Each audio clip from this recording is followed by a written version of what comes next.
My name is Liliana, and I need to tell you about something that happened to me 3 years ago.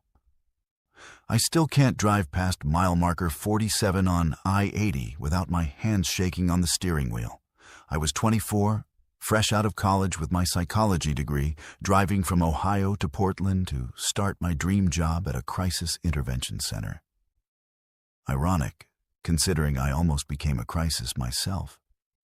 It was late July, one of those scorching Nevada afternoons where the asphalt shimmers like water and the sun feels like it's pressing down on your skull. I'd been driving for 6 hours straight, windows down because my ancient Honda's air conditioning had given up somewhere outside Reno. The radio was crackling with static, and I hadn't seen another car for maybe 30 minutes. That should have been my first warning.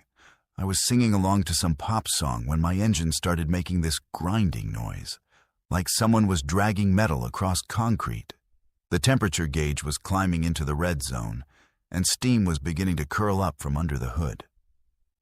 I pulled over at mile marker 47, right next to this faded sign that read, "Next services 78 miles." My heart sank. No cell service, obviously. Just endless desert stretching in every direction, dotted with scrub brush and the occasional buzzard circling overhead. I popped the hood, though I knew nothing about cars. The engine block was so hot I could feel the heat radiating against my face. Steam hissed from somewhere deep inside, and I realized I was completely screwed. That's when I heard the rumble of an 18-wheeler approaching from behind. The truck pulled over about 50 feet behind my car, air brakes hissing. I felt a wave of relief wash over me.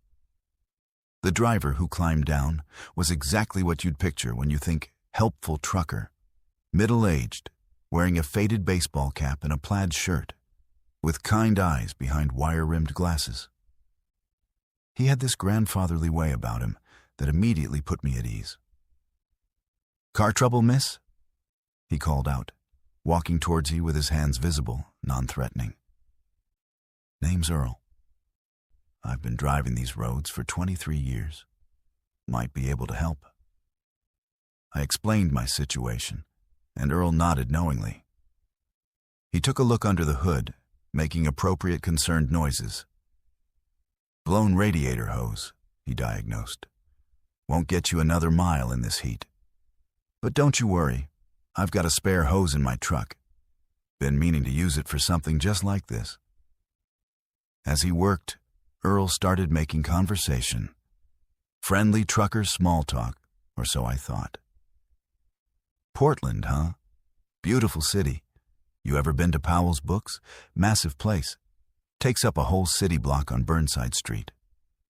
I was impressed. "Yeah, I've heard of it. I'm really looking forward to exploring the city." "Oh, you'll love the food scene too. There's this little Thai place called Pok Pok." Well, there was. Closed down a few years back, but the owner opened something new in the Pearl District. He paused, wiping his hands on a rag. "You mentioned you're starting a job? Psychology, wasn't it?" I froze. I hadn't mentioned my degree. I'd only told him I was moving to Portland for work. "How did you know that?" I asked, trying to keep my voice casual. Earl didn't look up from the engine. Must have mentioned it. Memory's not what it used to be. But there was something different in his tone now. Less grandfatherly, more calculating. He finished with the radiator hose and filled my system with water from a gallon jug. "That should get you to the next town. Little place called Fernley, about 60 miles up the road. There's a good mechanic there, Jerry's Auto. Tell him Earl sent you, he'll take good care of you." I thanked him profusely, but something was nagging at me. As I got back in my car, Earl walked back to his truck. But instead of getting in, he pulled out what looked like a CB radio and started speaking into it in low tones. I couldn't make out the words, but I heard him say, "Mile marker 47 inches," and something that sounded like "college girl, psychology major, Honda Civic." My blood ran cold. I started my car quickly, grateful that it turned over, and pulled back onto the highway. In my rearview mirror, I watched Earl's truck follow suit, staying about a quarter-mile behind me. Maybe it was just coincidence. Maybe we were heading in the same direction. But then I started thinking about our conversation. How had he known about my degree?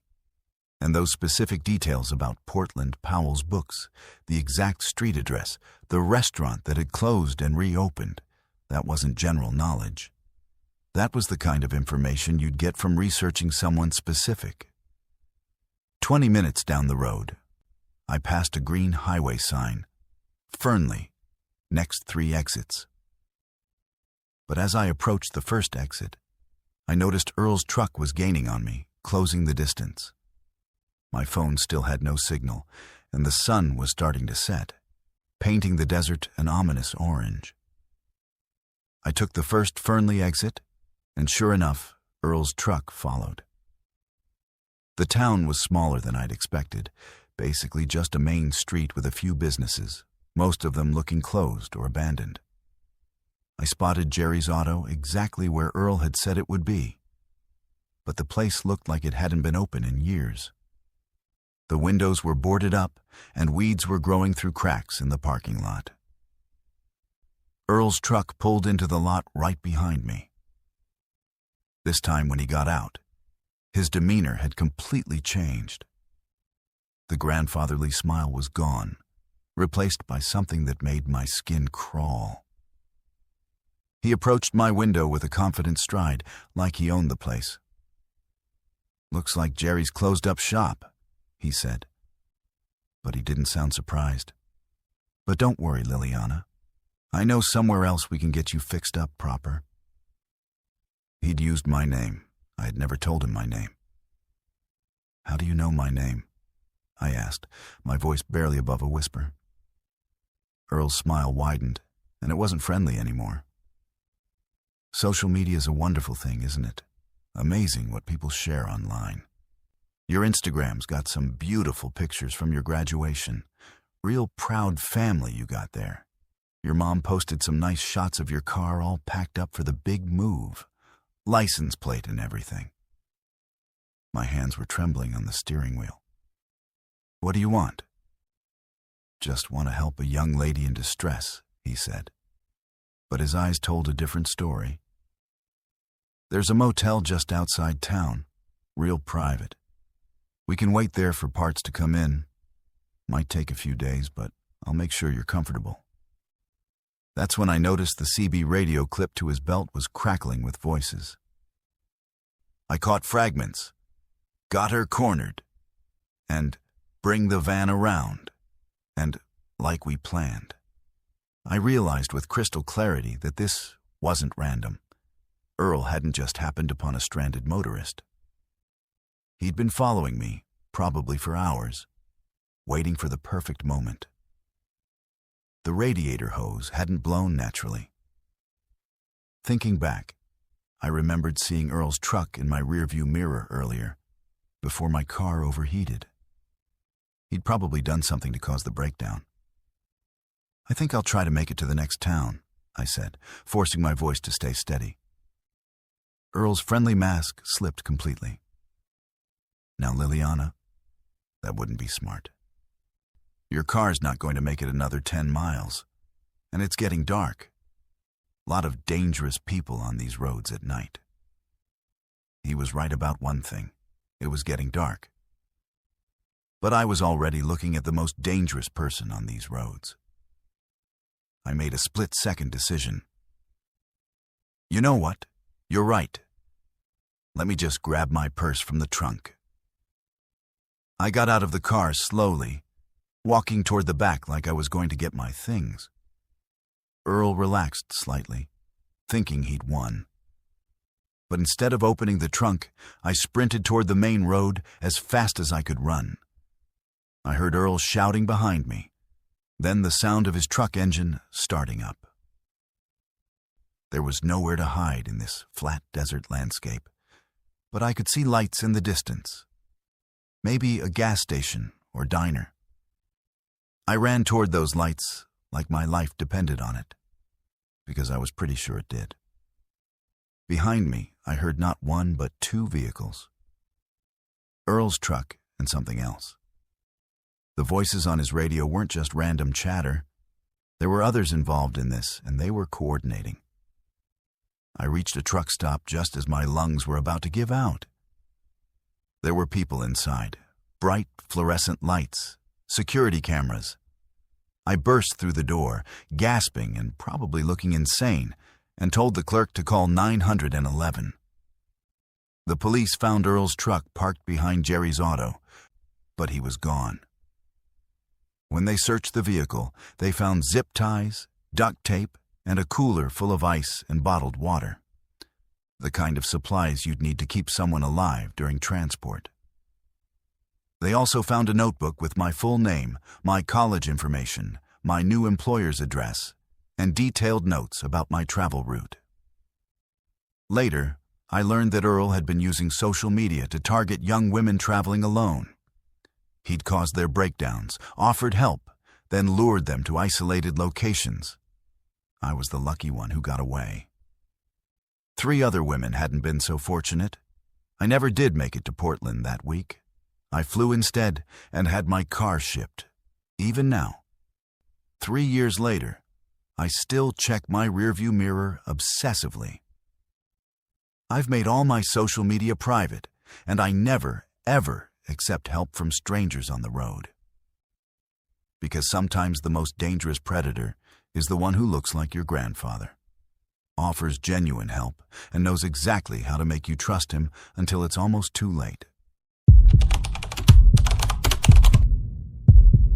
I'm Fletcher, and I need you to understand something about the year 1997.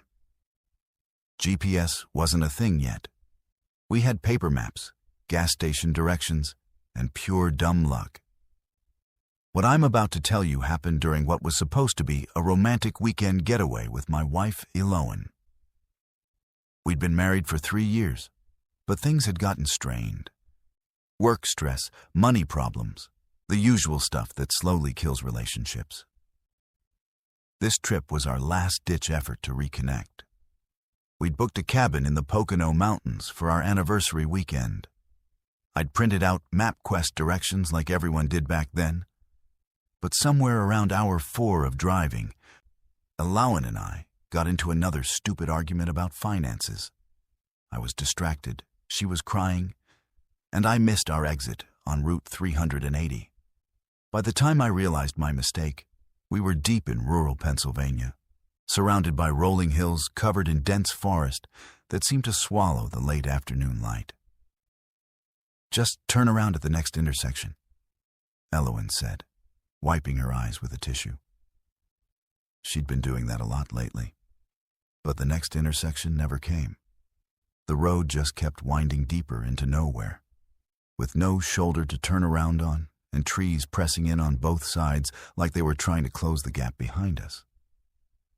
The October fog was starting to roll in, thick and gray, reducing visibility to maybe 30 feet ahead. That's when I saw the sign. Blackwood Road, population 247. It wasn't on any map, but there was an arrow pointing left down what looked like a decent-sized road.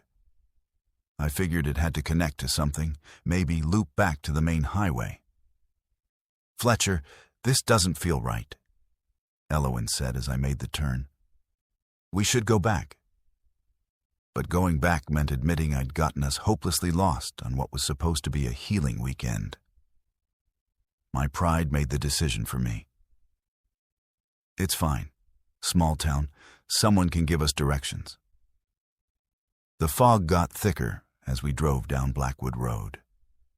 The asphalt was cracked and patched in places, like it hadn't seen maintenance in decades. We passed a few scattered houses, but they looked wrong somehow. The windows were too dark, the yards too empty. No cars in driveways, no lights on despite the approaching dusk. After about 10 minutes, we reached what I guess you'd call the town center. There was a single main street with a handful of buildings. A general store, a diner called May's Place, a small post office, and a gas station with pumps that looked like they belonged in a museum. The weirdest part was that all the buildings looked like they were from different time periods. The general store had that 1950s aesthetic, the diner looked like something from the 1970s, and the gas station seemed frozen in the 1980s. "This place gives me the creeps," Alawan whispered. I parked outside the general store, and we sat there for a moment, engine running. Through the fog, I could see people moving around inside the buildings, but slowly, like they were underwater. A few locals stood outside May's diner, just watching us. Not waving, not approaching, just standing there staring at our car.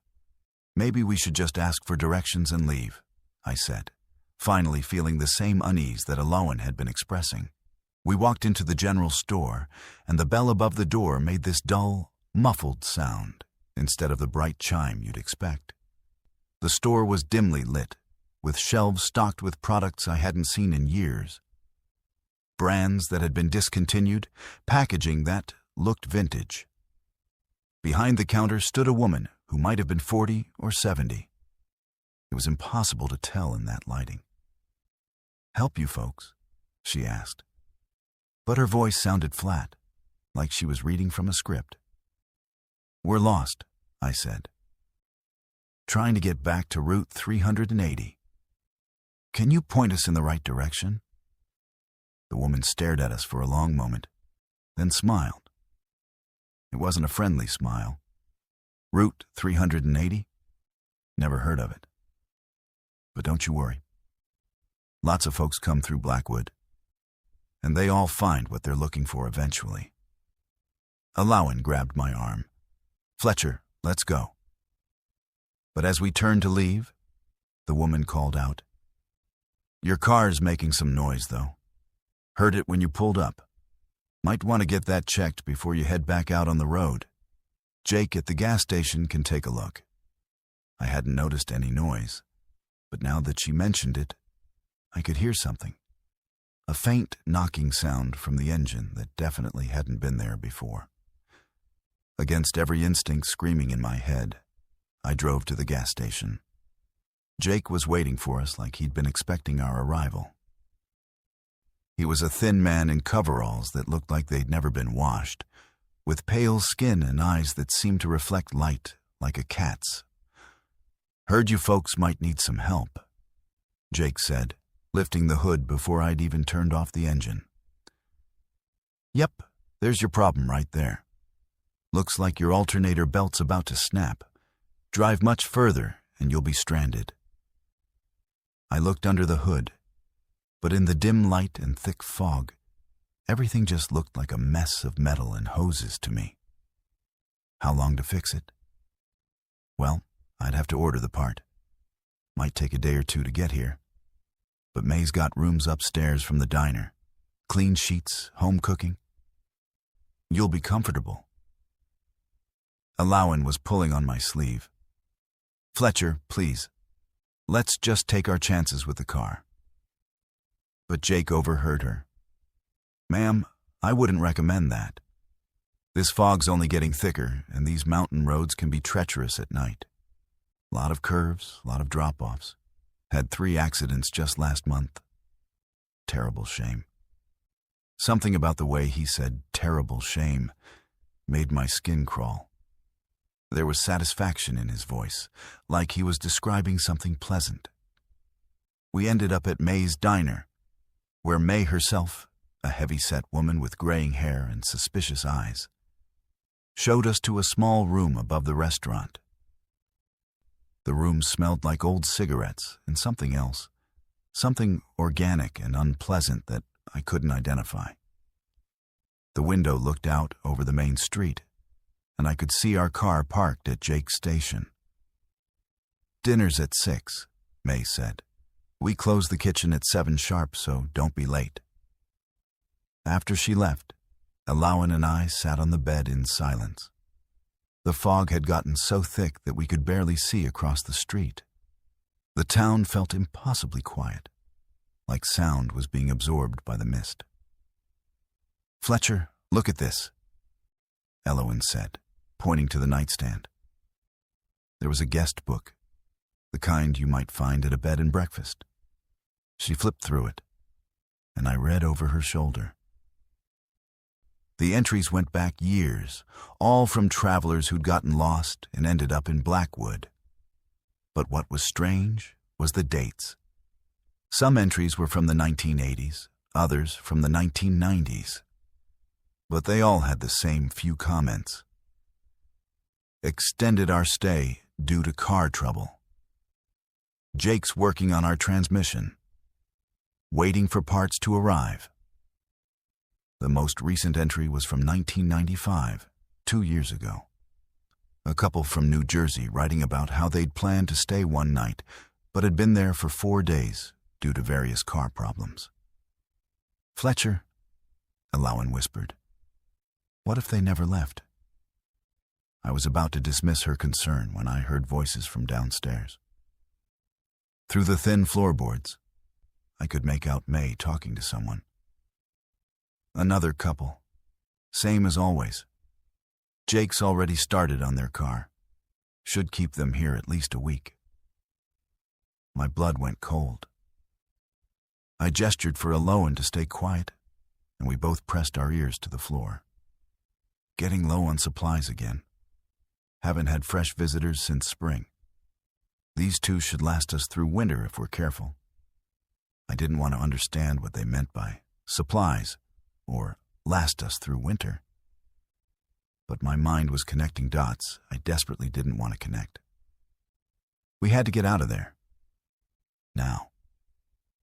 I looked out the window and saw Jake still working under our car's hood. But in the dim light from his garage, I could see he wasn't fixing anything. He was actively removing parts, disconnecting wires, ensuring our car would never start again. "Elowen, we need to leave. Right now." We grabbed our overnight bag and crept down the back stairs. The diner was empty, but I could hear voices in what sounded like a basement or cellar. Through a partially open door, I glimpsed stairs leading down into darkness, and the smell that had been bothering me upstairs was much stronger here. It was the smell of meat going bad. We slipped out the back door into the fog. The night was so thick I could barely see my own hands, but I knew we had to get to our car. If Jake had sabotaged it, maybe I could reconnect whatever he disconnected. But as we crept toward the gas station, flashlight beams started cutting through the fog behind us. Voices called out, May, Jake, and others I hadn't seen before. "They're trying to leave," someone shouted. "Don't let them get to the road." I grabbed Elowen's hand, and we ran blind into the fog, away from the voices, away from the lights. Behind us, I could hear what sounded like an entire town mobilizing, people spreading out to search for us. We stumbled through the forest for what felt like hours, branches tearing at our clothes, roots catching our feet. The fog muffled everything, including our pursers, so we never knew how close they were. Finally, impossibly, we saw lights ahead. Real lights, highway lights. We burst out of the tree line onto Route 380, exactly where we'd started hours earlier. A state trooper was parked at the intersection, probably wondering why 2 people had just emerged from the forest, looking like they'd seen death itself. When we tried to tell him about Blackwood, about the town, and the people trying to keep us there, he looked at us like we'd lost our minds. He drove us back to where we said we'd made the turn, but there was no Blackwood Road. No sign, no intersection, just solid forest stretching into the fog. The trooper took us to our cabin and suggested we'd gotten confused in the fog, maybe suffered from some kind of shared hallucination brought on by stress and disorientation. But I know what we experienced. And I know we left our car behind in that place, with Jake working on it, keeping it broken so the next lost travelers would be stranded just like we were supposed to be. Sometimes I wonder if Blackwood is still out there, waiting in the fog for the next couple having relationship problems, the next family that takes a wrong turn. And sometimes, when I'm driving through rural areas on foggy nights, I make sure to never, ever take any road that isn't clearly marked on my GPS. Because some places don't want you to leave, and some towns feed on more than just tourism. My name is Kaysen, and what I'm about to tell you happened when I was 19, running away from everything I'd ever known. It was December 2003, and I was driving my beat-up Camaro from Dallas to Los Angeles, with nothing but $300 in cash and a desperate need to put as much distance as possible between myself and my father's fists. I'd been driving for 14 hours straight, surviving on gas station coffee and pure adrenaline, when my car started making this grinding noise somewhere in the middle of New Mexico. It was 3 a.m. when I limped into the parking lot of the Desert Rose Diner, my engine smoking and my heart sinking. The place looked like something from a postcard about vintage America neon sign buzzing against the desert darkness, chrome and glass facade, and those big windows that let you see everything inside. There were maybe 6 cars in the parking lot, mostly long-haul truckers getting late-night meals, and the warm yellow light spilling out into the cold desert made it look like salvation. Inside, the diner had that timeless feel that truck stops always have. Red vinyl booths, checkered floor, and the smell of bacon grease and coffee that's been brewing too long. Behind the counter stood a waitress who looked like she'd been working the night shift for decades. Her blonde hair teased up high and her makeup applied with the precision of someone who'd perfected the look years ago. "Car trouble, honey?" she asked, and her name tag read, Dolores. Her smile seemed genuine enough, but there was something tired in her eyes, like she'd seen too much of life's darker side. I explained my situation, and Dolores nodded sympathetically. "Bobby's our mechanic. He doesn't come in until 7, but he's real good with engines. You can wait it out here if you want. Coffee's fresh, and I make a mean apple pie." The other customers barely looked up when I slid into a corner booth. There was an older trucker reading a paperback novel, a middle-aged woman in a business suit staring at her laptop, and a young couple sharing a plate of fries. Normal late-night diner crowd, nothing unusual. I ordered coffee and pie, figuring I'd try to get some sleep in my car once the caffeine wore off.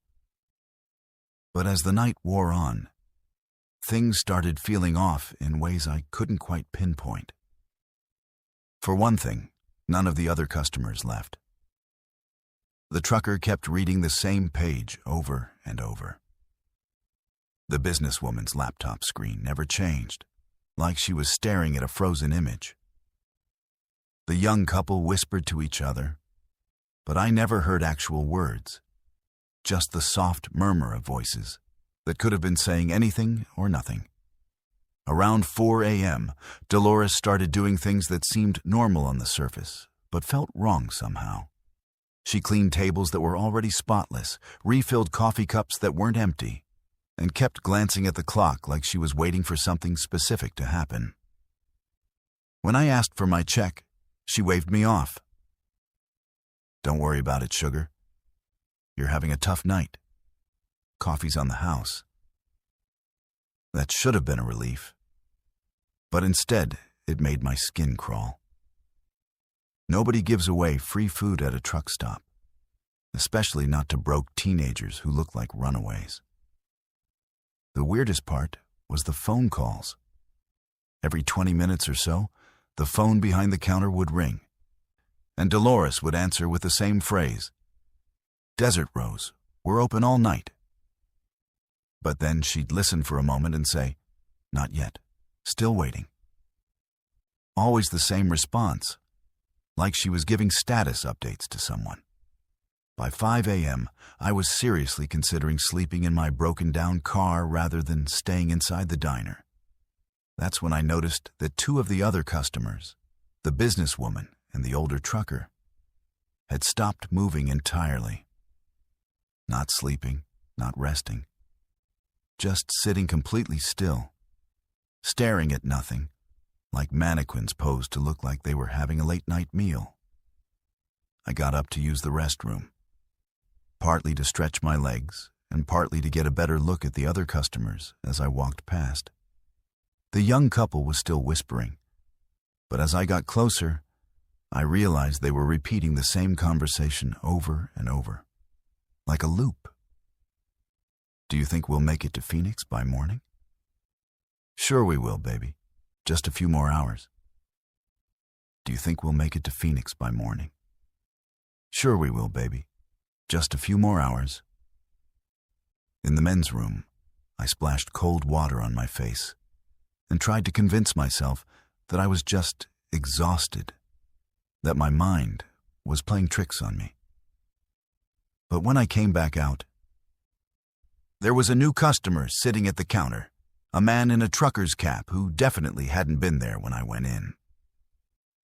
He was eating a piece of pie, but he cut each bite with mechanical precision, chewed exactly 15 times, then took a sip of coffee. Cut, chew 15 times, sip. Cut, chew 15 times, sip.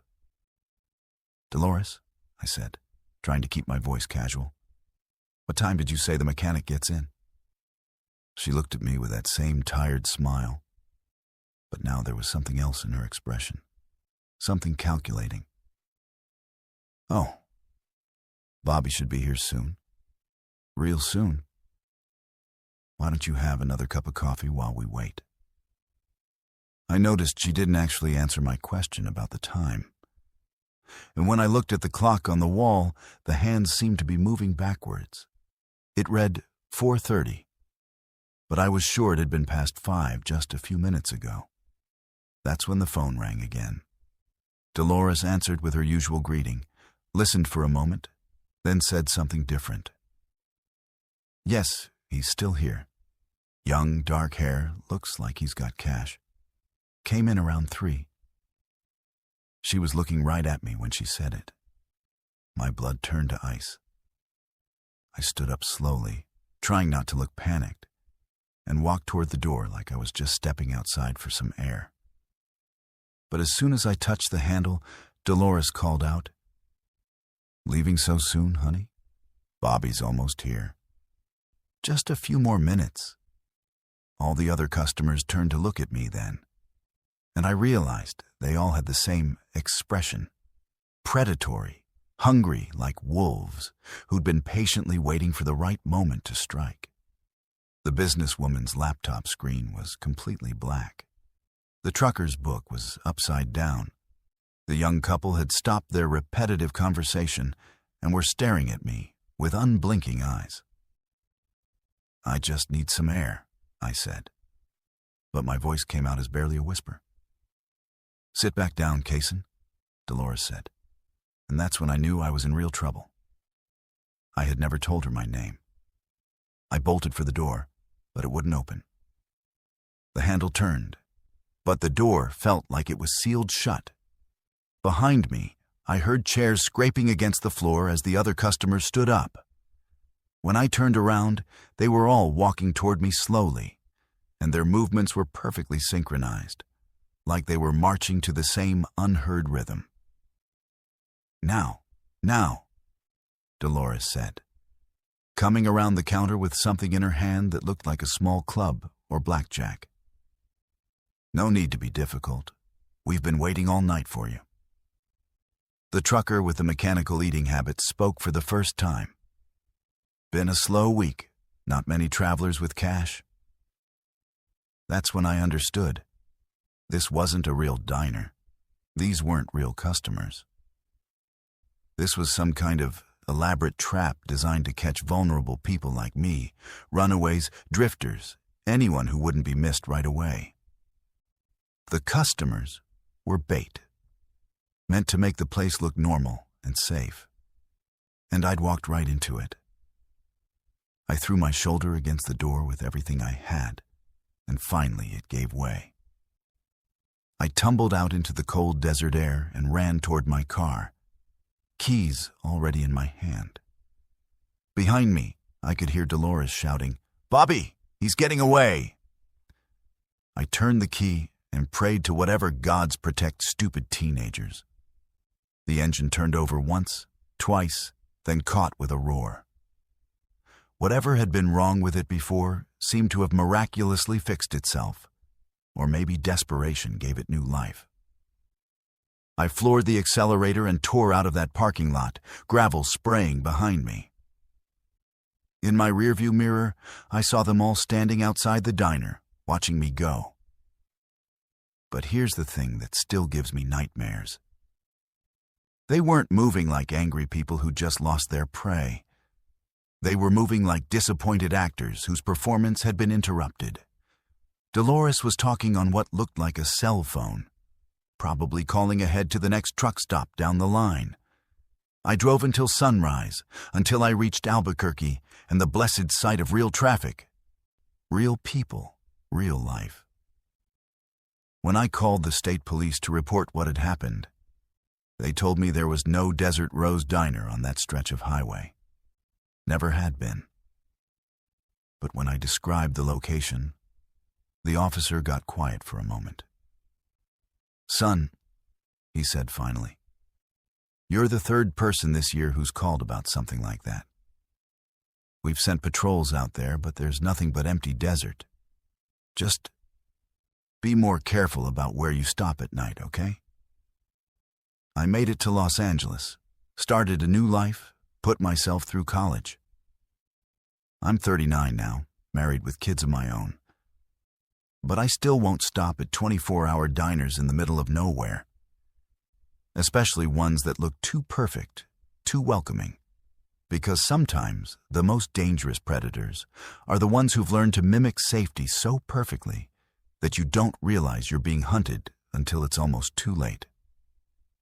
And sometimes, when I'm driving late at night through empty stretches of highway, I wonder how many other travelers have seen that neon sign buzzing in the darkness, felt that wave of relief at finding shelter, and walked through those glass doors never to be seen again. My name is Kalani, and I need to tell you about something that happened when I was 16, something that still makes me check every door lock in my house before I go to bed. It was January 2001, and my family was driving back from my great-aunt's funeral in Pittsburgh. The whole trip had been tense. My parents had been arguing about money again, my little brother wouldn't stop kicking the back of my seat, and everyone was emotionally drained from 3 days of family drama and grief. We were somewhere in the mountains of West Virginia when the snow started falling. Not the gentle, pretty kind of snow you see in movies, but thick, aggressive flakes that immediately started accumulating on the windshield faster than the wipers could clear them. Dad was getting frustrated because traffic on the interstate had slowed to a crawl, and we still had 4 hours of driving ahead of us. "There's got to be a faster way through these mountains," he muttered, squinting at the road signs through the storm. Mom was navigating with one of those big road atlases, the kind that folded out across your entire lap, running her finger along various routes and shaking her head. "Marcus, just stay on the interstate," she said. "I know it's slow, but at least it's maintained." But Dad had already made up his mind. When he saw a sign for Route 32 that promised a more direct path through the mountains, he took the exit without another word. Mom sighed and started refolding the map, muttering under her breath about stubborn men and their shortcuts. At first, Route 32 seemed fine. It was a 2-lane highway that wound through pine forests heavy with snow, and there was barely any traffic. Dad was pleased with himself, driving maybe 10 miles over the speed limit despite the conditions. "See?" he said. "We'll be home 2 hours early." But then the road started climbing into the mountains proper, and the curves became sharper, the grades steeper. The snow was falling harder now, and the road didn't seem to have been plowed recently. Our headlights carved out a small cone of visibility in the white darkness. And beyond that, there was nothing but the suggestion of steep drops and dense forest. That's when we saw the sign. Unmarked road, local traffic only.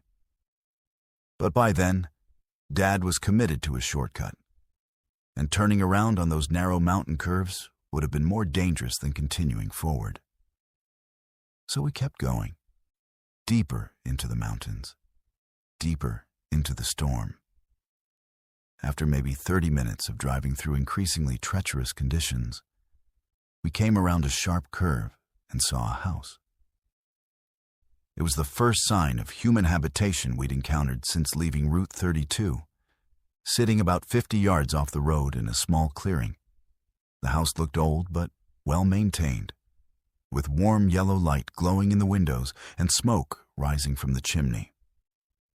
Most importantly, there was a driveway that had been recently plowed. "Thank God," Mom said. "We can ask for directions."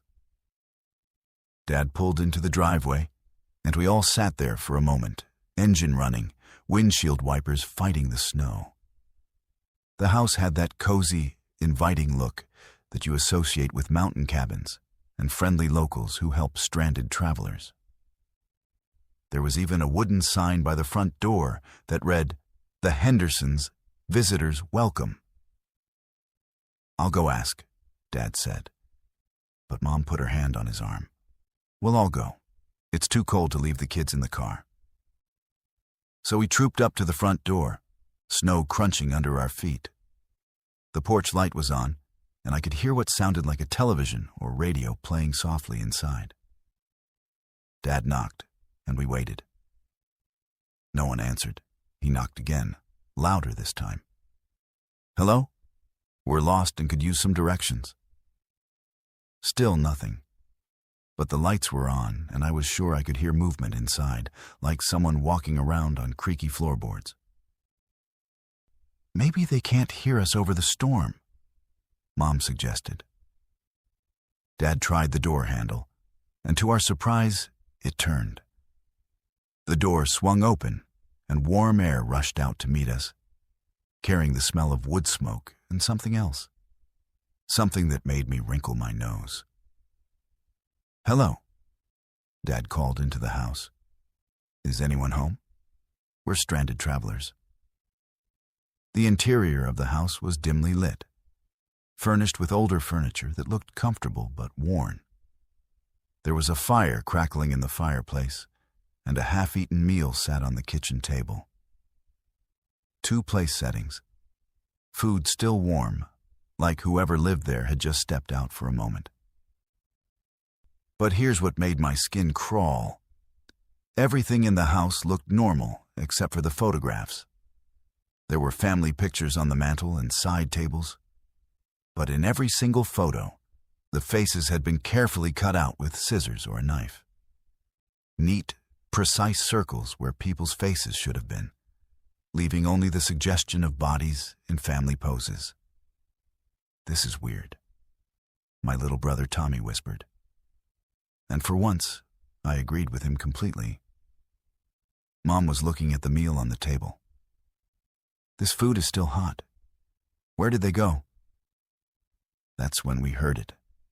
A car engine starting up somewhere behind the house. Dad walked to the back window and peered out into the darkness. "There's a barn back there," he said. "Looks like someone's leaving." But instead of driving away, the vehicle, it sounded like a truck, drove around to the front of the house. We heard it pull into the driveway behind our car, blocking us in. "Maybe that's the owners coming back," Mom said. But her voice had gotten smaller, less certain. Through the front window, I could see headlights illuminating our car. But the truck just sat there, engine running, like whoever was inside was watching the house. Waiting. Dad opened the front door and called out, "Hello, we're inside your house. Hope that's okay. We're lost in the storm." The truck's engine shut off, but no one got out. The headlights stayed on, shining directly through the front windows of the house, making it impossible to see who was inside the vehicle. "This doesn't feel right," I whispered to Mom. She nodded, pulling Tommy closer to her. "Marcus, I think we should go." But when Dad tried to walk out to the truck, the engine started up again, and the vehicle backed up slightly, like whoever was driving didn't want to be approached. The headlights stayed fixed on the house and on us. That's when Tommy, being 8 years old and curious about everything, wandered into what looked like the house's main bedroom. A few seconds later, he screamed. We all rushed to see what was wrong, and what we found made my stomach drop into my shoes. The bedroom looked like a tornado had torn through it. The mattress was off the bed and propped against the wall, stained with something dark. Clothes were scattered everywhere, drawers pulled out and overturned. But worst of all, there were long scratches in the wooden walls, like someone had clawed at them desperately, trying to escape. On the nightstand, there was a car registration form. I could see enough of it to make out the names. A middle-aged couple from Ohio who had apparently been traveling through the area just like us. "We need to leave," Mom said, her voice tight with fear. "Right now?" But when we went back to the front door, the truck had moved again, parking directly behind our car. There was no way we could back out of the driveway without hitting it. Dad grabbed a flashlight from our emergency kit and walked toward the truck, calling out, "Look, we don't want any trouble. We're just lost, and we'll be on our way." The truck's high beams suddenly flicked on, blinding him. In that harsh white light, I could barely make out two figures in the front seat, but I couldn't see their faces. They just sat there, watching. "Dad, come back inside," I called out, surprised by how scared I sounded. That's when we heard the sound that still haunts my nightmares. A low, mechanical grinding noise coming from somewhere behind the house. It sounded like heavy machinery starting up, like a wood chipper or some kind of industrial equipment. Mom grabbed the house phone to call 911, but the line was dead. No dial tone, nothing. "There's got to be a back door," she said, and we searched frantically until we found it. But when Dad opened it, we could see the barn behind the house, and that's where the grinding noise was coming from. Bright work lights illuminated the interior, and I could see the silhouette of someone operating what looked like large machinery. The grinding noise stopped abruptly, and whoever was in the barn started walking toward the house. "Upstairs," Dad whispered. Now, we crept up to the second floor and found a bedroom with windows overlooking the front yard. From there, we could see our car trapped in the driveway, the truck blocking our escape, and now a third figure walking around the side of the house carrying what looked like tools. They were surrounding us. That's when Dad made a decision that probably saved our lives. "We're going out of the window," he said. "There's a roof over the porch. We can climb down." It was terrifying. Climbing out a second-story window in a snowstorm while unknown people moved around the house below us. But one by one, we made it down to the porch roof, then dropped into the snow beside the house. We couldn't get to our car, so we started walking back toward the road, staying in the tree line where the snow would muffle our footsteps. Behind us, I could hear voices calling out, flashlight beams sweeping the yard. It took us 3 hours of walking through the storm before we reached a state police station. When we told them what had happened, they immediately sent officers to the house. But by the time they arrived, the place was empty. No truck, no people, no evidence of the machinery we'd heard in the barn. But they did find the registration papers for that couple from Ohio. And when they ran the names, they discovered that the couple had been reported missing 3 weeks earlier while traveling through West Virginia. They never found them. We never did learn what exactly was happening at that house or who those people were. The police investigation went nowhere, and eventually it was filed away as an unsolved case. But I know what we experienced, and I know how close we came to becoming another missing family that vanished on a mountain road during a snowstorm. I'm 28 now, and I have a family of my own. But I will never, ever take shortcuts through unfamiliar territory, especially in bad weather. And I teach my children that just because a house looks welcoming, just because the lights are on and there's smoke in the chimney, doesn't mean the people inside have good intentions. Because sometimes the most dangerous predators are the ones who know exactly how to make themselves look like salvation when you're lost and desperate and running out of options. My name is Zachariah, and I'm about to tell you why I will never, ever share a ride with a stranger again, no matter how desperate I am for money. This happened in the summer of 2015, when I was 22 and broke as hell. I just finished my junior year at Northwestern, but my student loans weren't covering everything, and my parents had made it clear they couldn't help with expenses anymore. When I saw a Craigslist post offering to split gas money for a ride from Chicago to Denver, it seemed like a godsend. The post was simple and straightforward. Driving to Denver this weekend, leaving Friday morning, arriving Saturday evening. Clean car, good driver, just looking to split gas costs. References available upon request. The guy's name was listed as Mark, and when I called him, he sounded normal. Maybe mid-30s, polite, asked reasonable questions about my schedule and confirmed I was serious about sharing expenses. We agreed to meet at a Starbucks near campus, and he'd pick me up from there. Mark showed up exactly on time, driving a clean Honda Accord that looked maybe 3 years old. He was average height, brown hair starting to thin on top, wearing khakis and a polo shirt like he worked in an office somewhere. The kind of person you'd sit next to on a plane and forget about 5 minutes later. His car was immaculate inside. No fast food wrappers, no personal items scattered around. Even the floor mats looked like they'd been vacuumed that morning. "You must be Zachariah," he said with a friendly smile. "Ready for a road trip?" For the first 2 hours, everything was perfectly normal. Mark was a good driver, stayed within the speed limit, used his turn signals religiously. We made small talk about college, jobs, the weather. He told me he worked in insurance and was visiting his sister in Denver for her birthday. I told him about my summer internship plans and how I needed to get back to school with enough money to survive the semester. But somewhere around hour 3, when we were deep into Iowa farmland with nothing but cornfields stretching to the horizon, Mark started making comments that set off alarm bells in my head.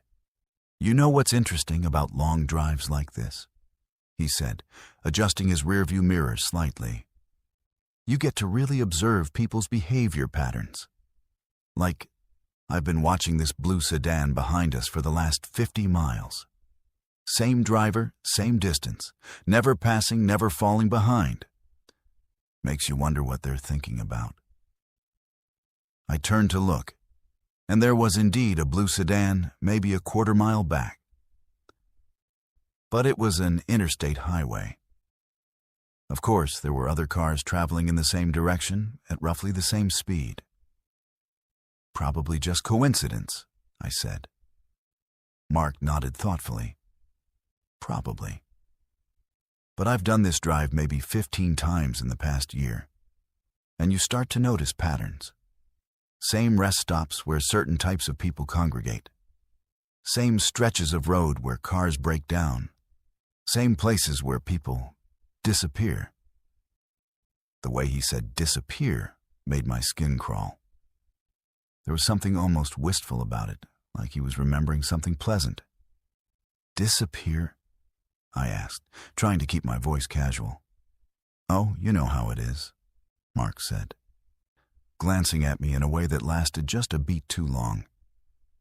College kids hitchhiking, people carpooling with strangers they met online. Sometimes they just never make it to their destination. Families file missing person reports, but on a route this long, with this many small towns and empty spaces, well, a person could vanish pretty easily if someone wanted them to. I was starting to feel genuinely uncomfortable. That's pretty dark, man. Mark laughed, but it didn't sound natural. Sorry, occupational hazard. I deal with insurance claims all day, including life insurance. You see the statistics on highway disappearances, and it makes you think. Did you know that over 600,000 people go missing in the U.S. every year? Most are found within 48 hours. But thousands just vanish forever. He reached into his console and pulled out a small notebook, flipping through it while steering with one hand. I caught glimpses of handwritten entries, dates, locations, what looked like physical descriptions. "What's that?" I asked. "Just notes from my drives," he said. "I like to keep track of interesting encounters, you know? People I've given rides to, conversations we've had. Memory isn't what it used to be." He found the page he was looking for and glanced at it, then at me. Let's see. Zachariah, 22, Northwestern student, brown hair, about 5'10", traveling alone, told his roommate he'd be in Denver by Saturday night. He looked up at me with that same too long stare. Did I get that right? I had never told him those details. Definitely not about what I'd told my roommate, and I was pretty sure I hadn't mentioned my height. "How do you know all that?" I asked, my voice coming out smaller than I intended. Mark smiled, and for the first time, it looked genuinely pleased. Social media is amazing, isn't it? Amazing how much people share online. Your Facebook profile is pretty detailed, Zachariah. Lots of photos with friends, information about your school, your internship plans. Even found some pictures from your high school graduation. Your parents looked so proud. My blood turned to ice. I had never given Mark my last name, which meant he couldn't have found my Facebook profile unless he'd been researching me beforehand. Which meant this wasn't a random carpool arrangement. "I think I want to get out at the next rest stop," I said, trying to sound casual but probably failing completely. "Oh, we're not stopping for a while yet," Mark said. "I like to make good time. Besides, we're having such a nice conversation. Tell me, Zachariah, have you ever wondered what it would be like to just disappear? To have everyone you know spend the rest of their lives wondering what happened to you?" I looked at my phone and saw that I had no signal. We were in one of those dead zones that exist all over rural Iowa, miles from the nearest cell tower. Even if I could call for help, we were surrounded by empty farmland with nowhere to run. Mark reached into his door pocket and pulled out what looked like zip ties. "I've been doing this for 3 years now," he said, his voice taking on a dreamy, nostalgic quality.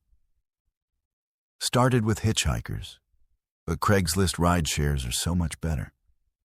People actually pay me to get into my car with me. They tell their friends exactly when they're leaving and when they expect to arrive, which makes the timeline so much cleaner." He held up the zip ties, like he was showing me a souvenir. "The thing about insurance work is that you learn how investigations actually work, what evidence matters, what gets overlooked. Did you know that if someone disappears from an interstate highway, jurisdiction becomes really complicated? Local police, state police, FBI. Everyone assumes someone else is handling it. I was calculating my options, which were basically non-existent. We were traveling at 70 miles per hour on a highway with no shoulder, no exits visible ahead, and no other cars close enough to help. If I tried to grab the steering wheel or jump from the car, I'd probably die anyway. That's when I remembered something from a self-defense class I'd taken freshman year. Sometimes the best way to survive a predator is to make yourself seem like more trouble than you're worth. You know what's funny, Mark? I said, trying to inject confidence into my voice. I actually lied about some stuff when we talked on the phone. He glanced at me, and I could see I'd gotten his attention. I didn't just tell my roommate about this trip. I told my girlfriend too, and her dad's a state trooper in Illinois. Really paranoid guy, he made me promise to check in every 2 hours with my exact location. I'm actually late for my second check-in right now. It was complete bullshit, but Mark's knuckles tightened on the steering wheel. Also, I continued, that notebook you're keeping, that's going to be a problem. See, I study criminology, and one of the first things they teach you is that serial offenders always keep trophies. That notebook is going to be what gets you caught. Mark was quiet for a long moment, and I could practically see the wheels turning in his head. Finally, he said, "You're lying." "Maybe," I said, "but are you willing to bet your freedom on it?" Because if anything happens to me, and they find that notebook in your car, you're going to spend the rest of your life in prison. And prison is not kind to people who hurt college kids. We drove in silence for maybe 10 minutes, and I could see Mark wrestling with himself. The predator in him wanted to continue with whatever he'd planned, but the insurance adjuster in him was calculating risks and probabilities. Finally, we crested a hill, and I could see a rest area ahead. One of those big truck stops with a McDonald's and a gas station. Mark put on his turn signal. "I need to use the bathroom," he said. But his voice had lost that confident, predatory tone from earlier. The moment we parked, I grabbed my backpack and got out of the car. "Thanks for the ride," I said. "I think I'll catch a different ride from here." Mark didn't try to stop me, but as I walked toward the building, I heard him call out, "Zachariah, you might want to be more careful about what you post online. Never know who's watching." I spent the rest of the day at that truck stop, eventually catching a ride with a family who was heading to Colorado. I never reported Mark to the police because I didn't have his last name, license plate number, or any real evidence of his intentions. But 2 months later, I saw a news story about a college student who disappeared while carpooling from Chicago to Denver. The story mentioned that police were looking for information about anyone offering ride shares on Craigslist. The missing student's name was David. He was 21, traveled alone, and according to his roommate, he'd been picked up by someone named Mark driving a Honda Accord. They never found David, and they never found Mark. I'm 29 now, working in cybersecurity, and I make good enough money that I'll never again be tempted by free rides from strangers. But sometimes, when I'm driving long distances alone, I think about that notebook Mark was keeping, and I wonder how many names were in it. How many people got into that clean Honda Accord thinking they were just saving money on gas, never realizing they were climbing into a mobile hunting ground. Because the scariest predators aren't the obvious ones lurking in dark alleys. They're the ones who look normal, drive clean cars, and know exactly how to exploit our trust and our desperation for help. My name is Zyla, and what I'm about to tell you happened during the worst week of my life, when my brother Ford and I were driving to our grandmother's funeral in Minnesota. It was August 2012, one of those brutal Midwest heat waves where the temperature hits 105 degrees and the asphalt literally melts under your tires. We'd been driving for 6 hours through the endless nothingness of North Dakota, and our 10-year-old Toyota was starting to struggle with the heat. Ford was 24 then, 3 years older than me, and he'd always been the responsible one. When our grandmother passed unexpectedly, he'd immediately taken charge of the travel arrangements, the time off work. All the practical details I couldn't handle while I was grieving. We'd been close to our grandmother. She'd basically raised us after our parents died in a car accident when I was 12. Now she was gone too, and Ford and I were officially alone in the world. We were somewhere between Bismarck and Minot, in a stretch of highway that seemed to go on forever through rolling prairie land. When the temperature gauge on our dashboard started climbing into the red zone, Ford had been watching it nervously for the past 30 miles, and when steam started rising from under the hood, he pulled over onto the gravel shoulder. "Shit," he said, popping the hood release. "I think we blew the radiator." Outside, the heat hit us like a physical force. The sun was directly overhead, blazing down from a cloudless sky that stretched endlessly in every direction. There was no shade anywhere, just brown grass, the occasional fence post, and heat waves rising off the asphalt like invisible flames. Our car sat there steaming and clicking as the engine cooled down, and I realized we were in serious trouble. Ford had his phone out, but of course there was no signal. We were in one of those dead zones that still exist all over rural America, miles from the nearest cell tower. The last town we'd passed was probably 40 miles behind us, and according to our map, the next one was even farther ahead. "Maybe someone will come by," I said. But even as I said it, I realized we hadn't seen another car in over an hour. We tried flagging down the few vehicles that did pass, but nobody stopped. A couple of semis, a pickup truck, an RV with out-of-state plates. They all just flew past us like we didn't exist. After an hour of waiting in that brutal heat, we were both getting seriously dehydrated despite the water bottles we'd brought. "We need to find help," Ford said. "There's got to be a farm or something around here." Looking around, I could see what might have been buildings in the distance, maybe 2 miles off the highway, shimmering in the heat haze like a mirage. It was our only option.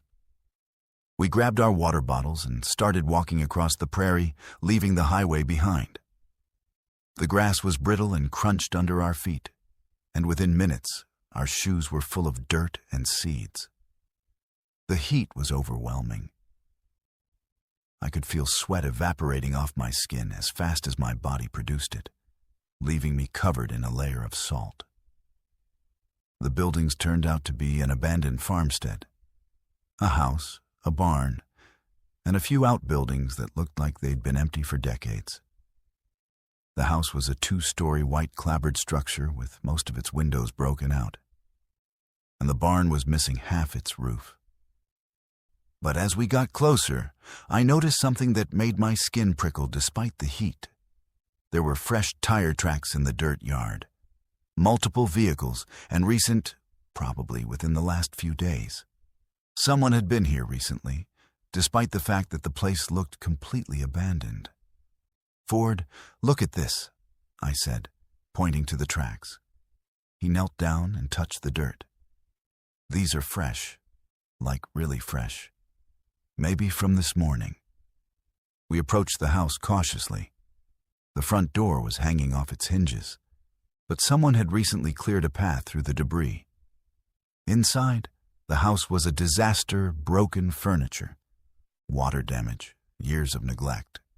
But in the kitchen, sitting on a table that should have been covered in dust and debris, were 3 empty beer bottles and a bag of gas station snacks. The bottles were still cold. "Someone's been using this place," Ford said, and his voice had gotten quiet and tense. That's when we heard the sound of engines in the distance, multiple vehicles getting closer. We looked out through a broken window and saw dust clouds on the horizon, heading straight for the farmstead. 3 vehicles, 2 pickup trucks, and what looked like an ATV, all moving fast across the prairie. "Maybe they can help us," I said, but Ford grabbed my arm. "Zyla, look around this place. Look at those tire tracks. People don't just hang out at abandoned farms in the middle of nowhere unless they're doing something they don't want others to see." I realized he was right. This wasn't a place where good Samaritans gathered to help stranded travelers. This was a place where people came to do things they couldn't do in town, where no one would hear screams or ask questions. We ran toward the barn, looking for somewhere to hide. The structure was falling apart, but there was an old grain silo attached to the back that still had most of its walls intact.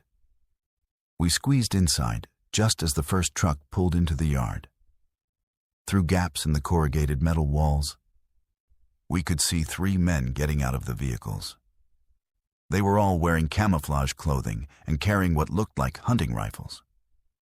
But they moved with the purposeful coordination of people who knew exactly what they were doing and had done it before. One of them, a heavy-set man with a gray beard, was talking on a handheld radio.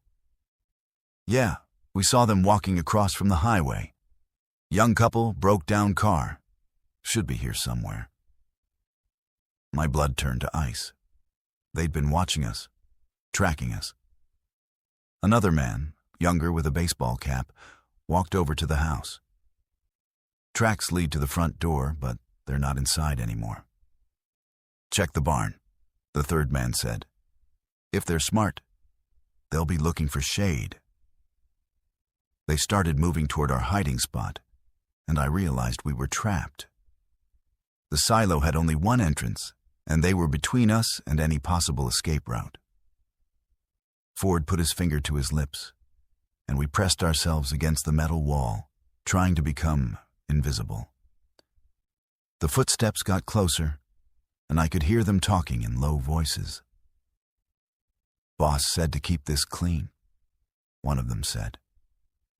"Make it look like heat exposure. Happens all the time out here." "What about their car?" another asked.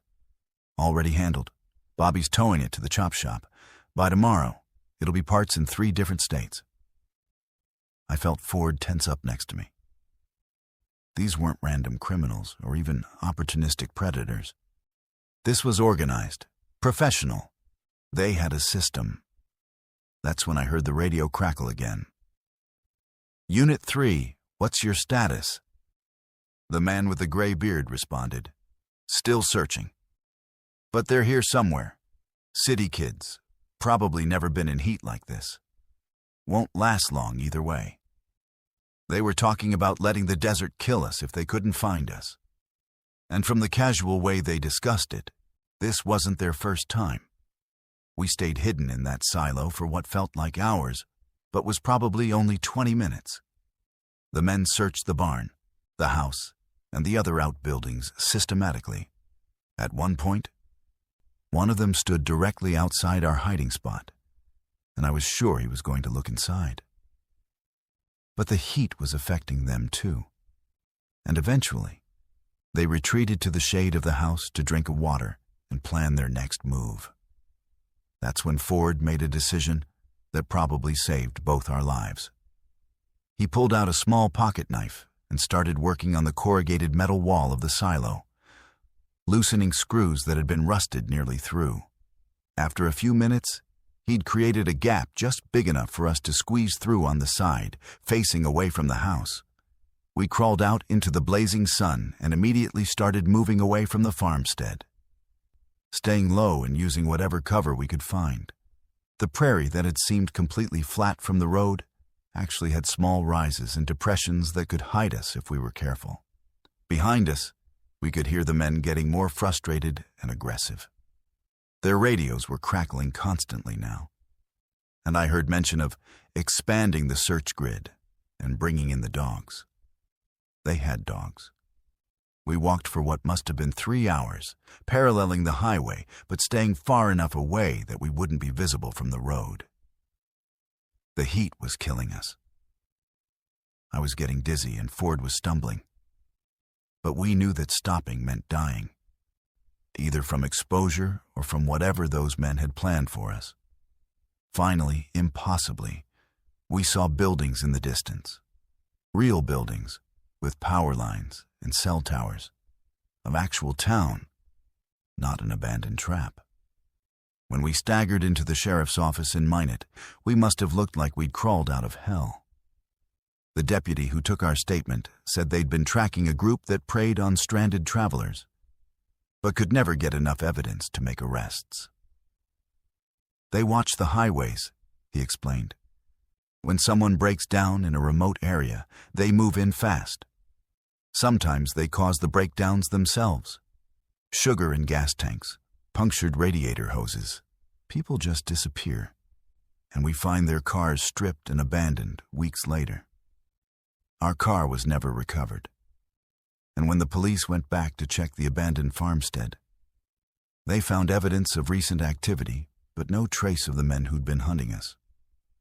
I'm 29 now, and Ford and I are closer than ever. We both live in cities now, places where help is never more than a phone call away.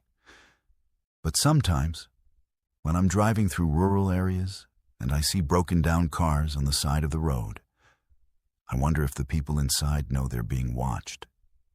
If someone is already coordinating a response, already planning to be the helpful stranger who offers assistance. Because the most terrifying predators are the ones who know that our first instinct when we're in trouble is to trust anyone who offers help. They understand that desperation makes us vulnerable, and they're patient enough to wait for the perfect moment when we have no other choice but to accept their kindness. And in places where the nearest help is 50 miles away and cell phones don't work, they know they have all the time in the world to do whatever they want with the people who trust them. My name is Soren, and after 20 years of driving 18-wheelers across this country, I thought I'd seen everything the road could throw at me. Drug runners, lot lizards, hijackers, every kind of scam and con game that exists in truck stop culture. But what happened to me on Highway 50 in Utah during the blizzard of February 2009 still makes me check my passenger seat 3 times before I'll pick up anyone, no matter how desperate they look. I'd been driving the loneliest road in America for most of my career. Highway 50 through Nevada and Utah, the route they call the loneliest road, because there's literally nothing but desert and mountains for hundreds of miles.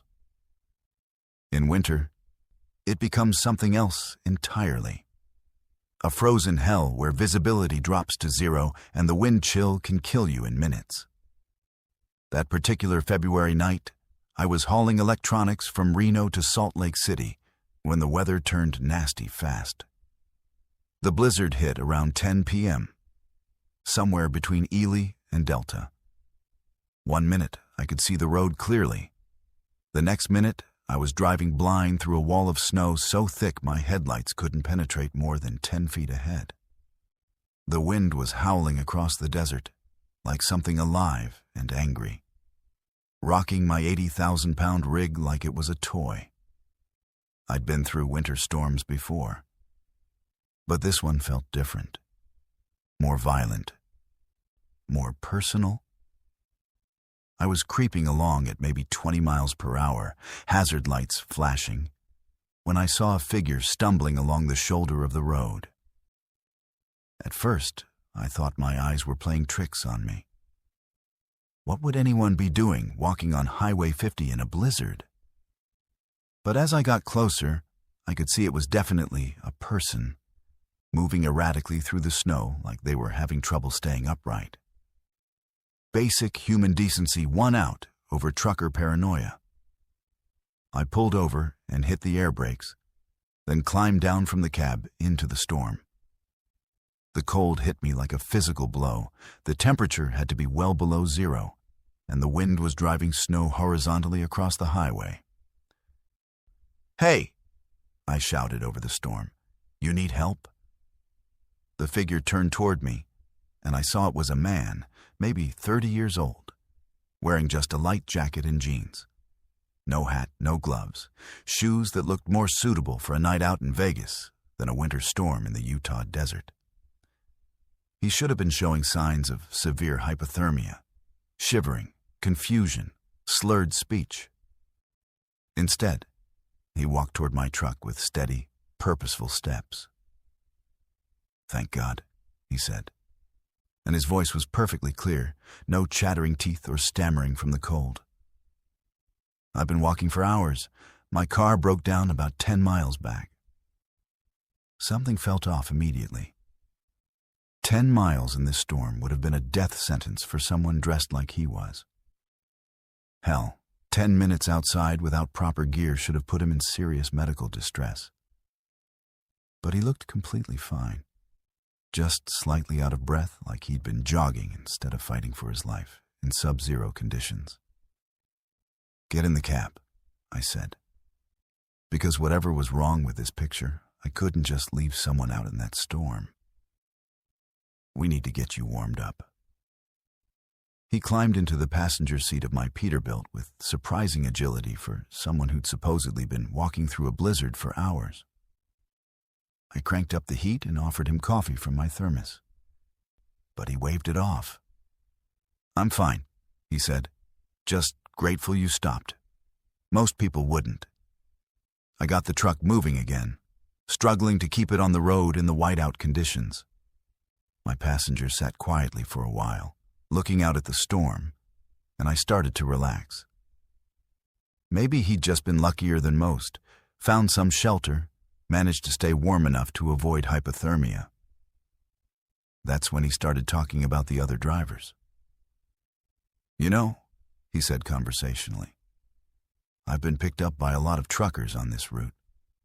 Amazing how many people break down out here. There was this woman last month, driving a little Honda. Picked her up right around mile marker 127. Sweet lady, kindergarten teacher from Colorado." I glanced at him. "She okay? Get her car fixed?" He smiled, and something about that expression made my skin crawl. "Oh, she's fine now. Not going anywhere, but she's fine." The way he said "not going anywhere" sent warning bells off in my head. I've got pretty good instincts about people after 2 decades of picking up hitchhikers, and this guy was setting off every alarm I had.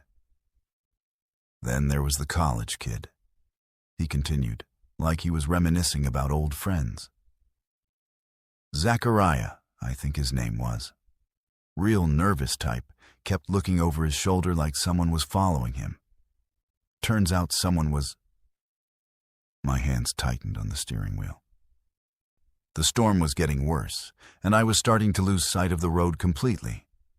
But I didn't want to stop with this guy in my cab. "You seem to know a lot about people who've gone missing on this route," I said, trying to keep my voice casual. He turned to look at me then, and in the dim light from the dashboard, his eyes looked different somehow. Reflective, like an animal's eyes in headlights. "Missing," he said. "Who said anything about missing? I know exactly where they all are." That's when I noticed that despite being in a heated cab for 20 minutes, there was no condensation from his breath. In air this cold, everyone's breath should be visible, but nothing was coming from his mouth when he spoke. "You're not cold at all, are you?" I asked. He laughed, and the sound was wrong. Too loud, lasting too long. "Cold doesn't really affect me anymore. Heat doesn't either. Weather's just weather when you've got all the time in the world." I was starting to panic, but I'm a professional driver, and panic gets you killed on roads like this. I kept my voice steady and said, "All the time in the world for what?" "To get to know people. Really get to know them. Their fears, their regrets, what they sound like when they realize nobody's coming to help them." He reached into his jacket pocket and pulled out what looked like driver's licenses. A lot of them, held together with a rubber band like a deck of cards. "Souvenirs," he said, flipping through them. "Kindergarten teacher, college kid, insurance salesman, grandmother visiting her daughter. Amazing how many people travel this road alone."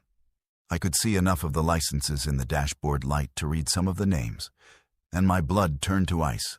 Sarah Martinez.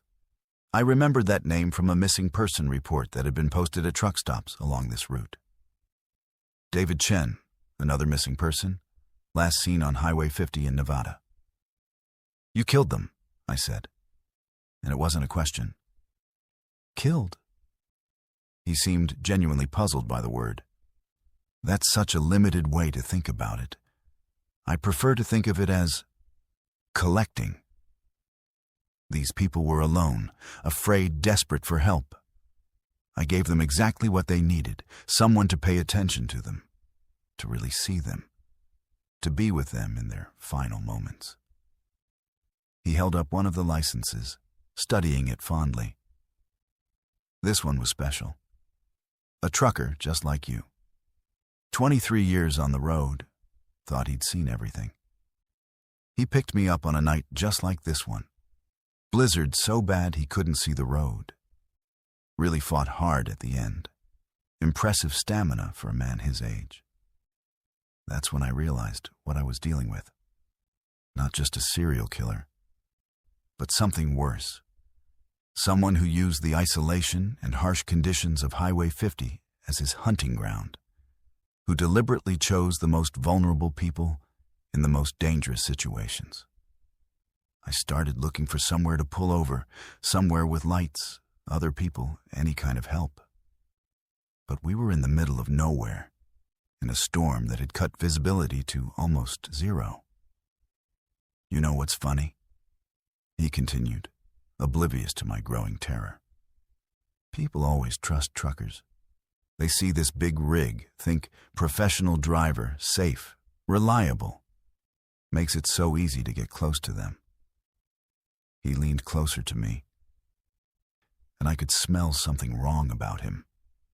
Not the smell of someone who'd been walking in the snow, but something else, something organic and decayed. I've been riding with drivers on this route for 3 years now, he said. Amazing how many accidents happen in weather like this. Trucks jackknife, slide off the road, catch fire. Terrible tragedies. But the desert's good at hiding evidence. I made a decision that probably saved my life. Instead of trying to outrun him or fight him in the confines of the cab, I did something completely unexpected. I started talking about my family. My daughter's getting married next month, I said, pulling out my wallet with one hand while steering with the other. Want to see pictures? It seemed to confuse him. He'd been building up to something violent, working himself into whatever mental state he needed to hurt me. But my sudden shift to normal conversation threw him off. She's marrying a good guy, I continued, showing him pictures. They're having the wedding in Salt Lake City. That's where I'm heading to pick up supplies for the reception. I could see him struggling with this information, like a predator trying to decide if prey was worth the effort. Serial killers, even the most organized ones, have psychological patterns. And disrupting those patterns can sometimes buy you time. 300 people are expecting me to deliver table linens by noon tomorrow, I said. If I don't show up, they'll send search teams. State police, probably helicopters once the storm clears. It was mostly true. I was hauling wedding supplies, and people were expecting delivery. But I was gambling that this guy's hunting strategy depended on choosing victims who wouldn't be missed quickly. We drove in tense silence for maybe 10 minutes, and I could feel him calculating risks versus rewards. Finally, up ahead, I saw the blessed sight of lights. A truck stop with other vehicles, other people. This is my stop, he said suddenly, like we'd just been having a normal conversation. I pulled into the truck stop, and he got out without another word, walking into the storm like it was a pleasant summer evening. I immediately called 911 and gave them descriptions, license plate numbers, everything I could remember. But here's the thing that still haunts me. When the police checked the security cameras at that truck stop, they showed me getting out of my cab alone. No passenger, no second person, no one walking away into the storm. The licenses I'd seen him holding? I never found any trace of them in my cab. I still drive Highway 50, but never alone at night, and never in bad weather. And when I see hitchhikers or stranded motorists, I call for help instead of stopping myself. Because sometimes the most dangerous thing on a lonely road isn't the weather or the isolation. It's the passenger you pick up who knows exactly how to use that loneliness against you, and who's been perfecting his hunting technique for longer than you want to imagine. My name is Joe Lee, and what I'm about to tell you is why I haven't spoken to two of my closest friends in 8 years, and why I still can't drink anything I didn't open myself. This happened during spring break 2016, when I was 20 and stupid enough to think that the worst thing that could happen on a road trip was running out of gas money. I was a junior at Florida State, and my 3 best friends, Madison, Casey, and Emma, had planned the perfect spring break road trip to Panama City Beach. We'd been looking forward to it for months. Sun, sand, parties, and a week of freedom before diving back into finals and the real world. I was the designated driver for the first leg of the trip because I had the most reliable car and didn't drink much anyway. We left Tallahassee around noon on a Saturday, packed into my Honda Civic with enough luggage, snacks, and energy drinks to fuel a small army. The plan was to drive straight through to Panama City, maybe 6 hours of easy highway driving through the Florida Panhandle. What could go wrong? For the first few hours, everything was perfect. We had our playlist cranked up, Madison was documenting everything on social media, Casey was navigating, and Emma was in charge of snacks and entertainment. We were having the time of our lives, singing along to pop songs and making elaborate plans for our week at the beach. But around hour 4, we needed gas and decided to stop at this little roadhouse bar just off I-10 in rural Georgia. It wasn't the kind of place college girls usually frequented, more of a trucker and local crowd. But Casey insisted she needed to use the bathroom and stretch her legs. The bar was exactly what you'd expect. Dim lighting, country music, taxidermy animals on the walls, and a clientele that looked like they'd been there since the Carter administration. We got some stares when we walked in. 4 young women in spring break clothes definitely stood out in a place like that. But the bartender was friendly enough and pointed us toward the restrooms. While the others were freshening up, I ordered a Coke and some chips for the road. The bartender, a guy in his 50s with graying hair and kind eyes, seemed genuinely nice. He made small talk about where we were headed, wished us a safe trip, even gave me the chips for free because college kids need all the help they can get. When my friends came back, Madison ordered a beer even though she was supposed to be my backup driver, and Emma got a rum and Coke. Casey, who was always the cautious one, just got a bottle of water.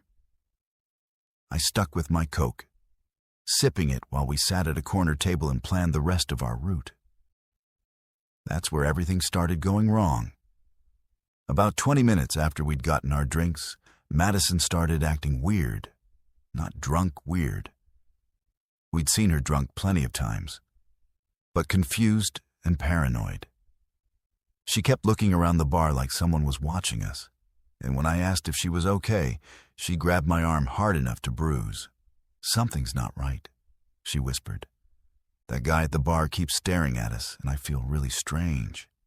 I looked over and saw a younger man, maybe late 20s, sitting alone and occasionally glancing in our direction.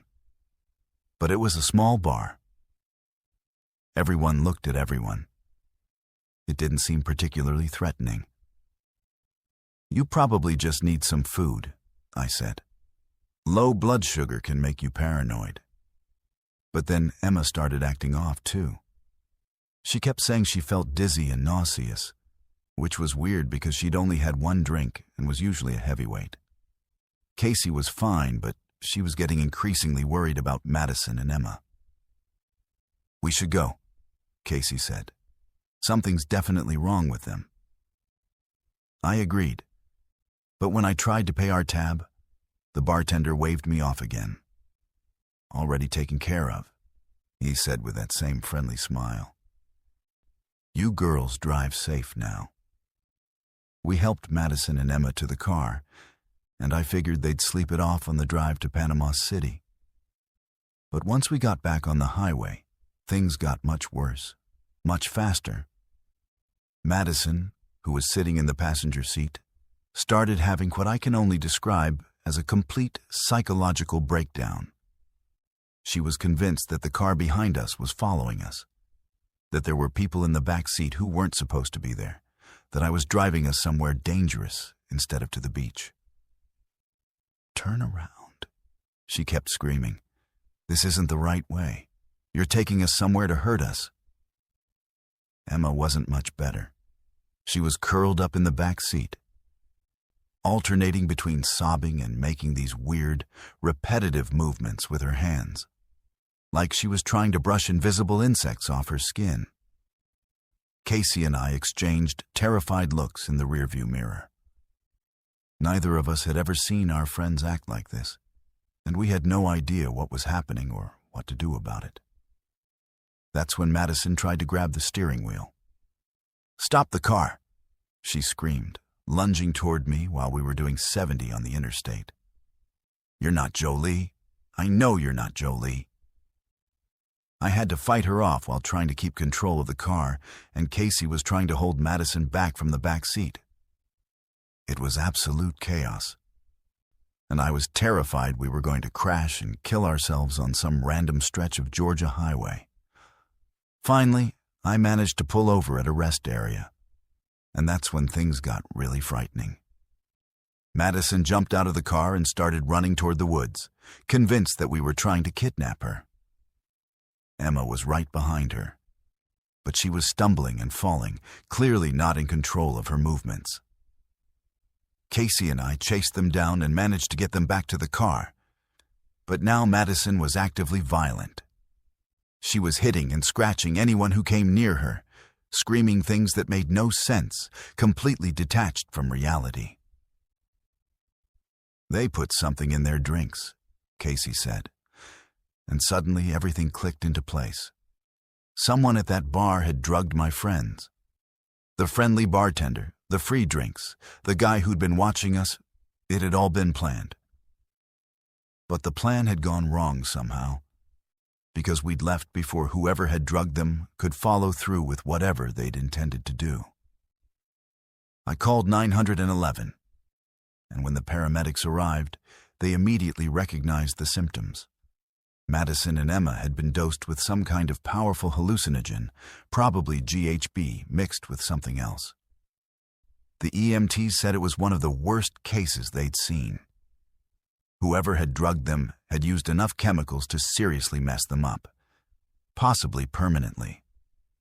At the hospital, the doctors confirmed that both of them had been poisoned with a cocktail of drugs designed to make them compliant and disoriented.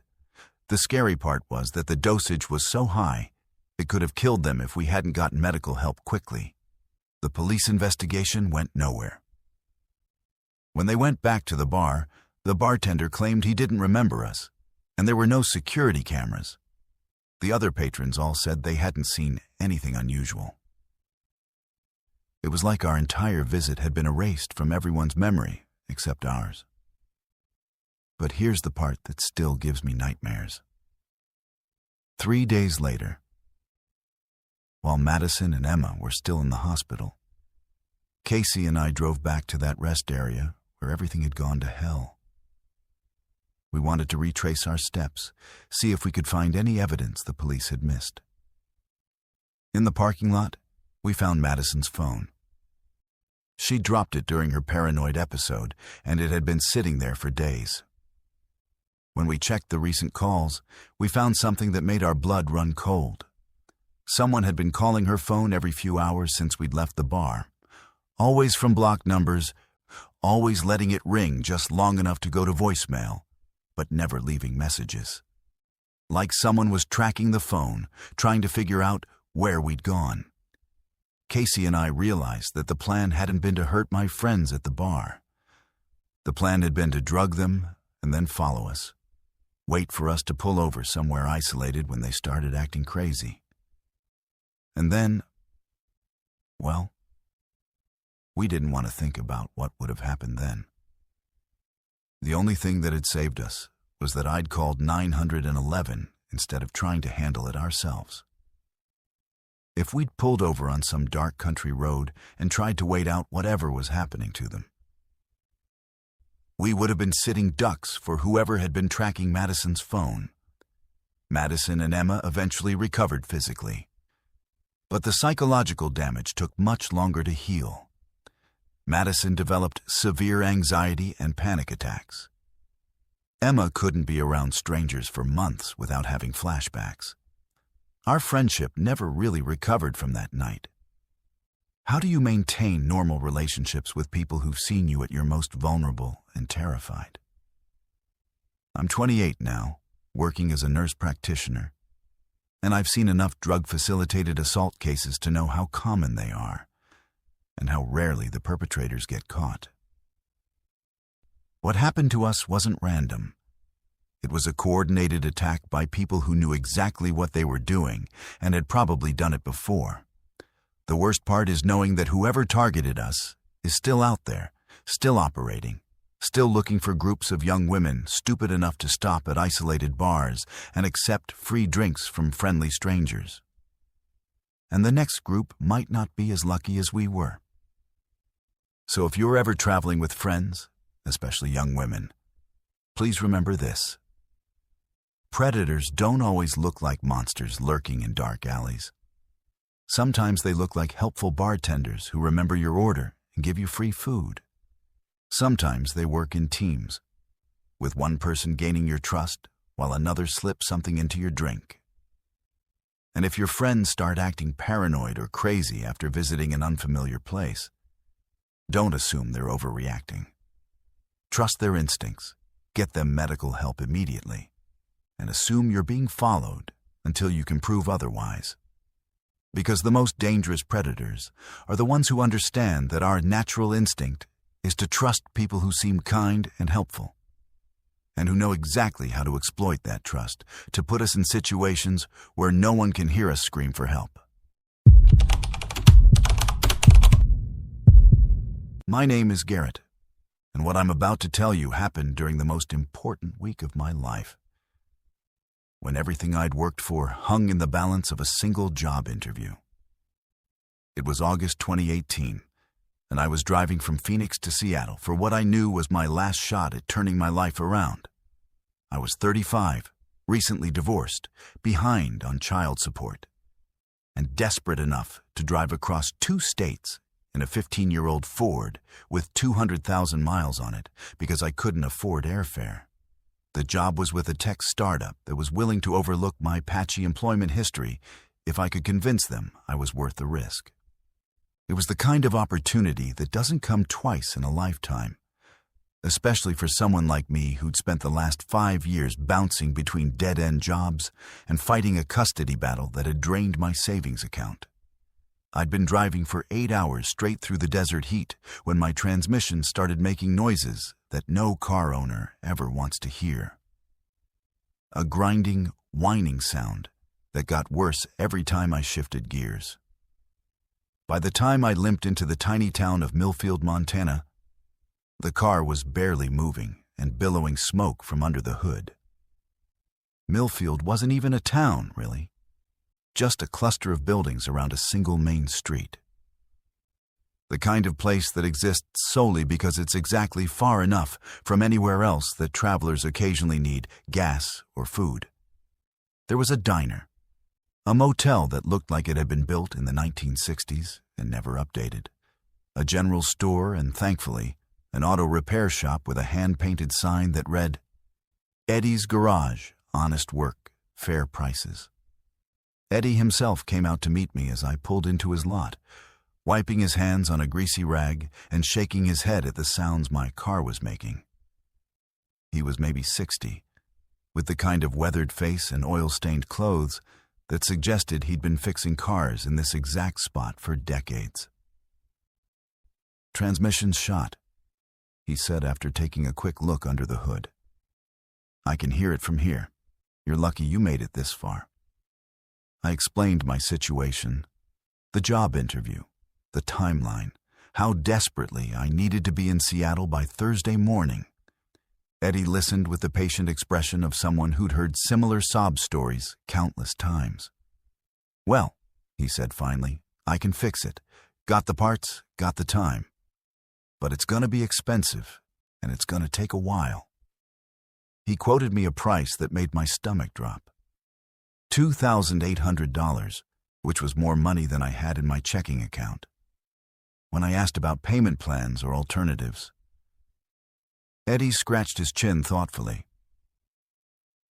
"Tell you what," he said, "I like you. You seem like a decent guy in a tough spot. How about we work something out? You stay in town while I fix your car. Might take 3-4 days to get it done right. And I'll cut the price in half. Call it $1,400. You can even work around the shop, help me out with some projects, earn a little of that back." It wasn't ideal, but it was better than being stranded or missing my interview entirely. I agreed, and Eddie recommended I stay at the Pine Valley Motel across the street. "May runs a clean place," he said. "Tell her I sent you. She'll give you a good rate." The Pine Valley Motel was exactly as depressing as it looked from the outside. Thin walls, dated furniture, and a persistent smell of cigarette smoke and industrial disinfectant. But May, the elderly woman who ran the front desk, was friendly enough and did indeed give me a discount when I mentioned Eddie's name. "You'll like it here," she said with a smile that seemed genuine. "Quiet town, friendly people. Some folks come through and end up staying longer than they planned." That first night, I called the company in Seattle and explained my situation. My contact there was understanding but firm. The interview was scheduled for Thursday, and if I couldn't make it, they'd have to move on to other candidates. I had exactly 3 days to get my car fixed and drive 12 hours to Seattle. The next morning, I showed up at Eddie's shop ready to work. He put me to sweeping, organizing tools, and doing other odd jobs while he worked on my transmission. The work was honest enough, and Eddie seemed like a decent guy. But I started noticing things that made me uncomfortable.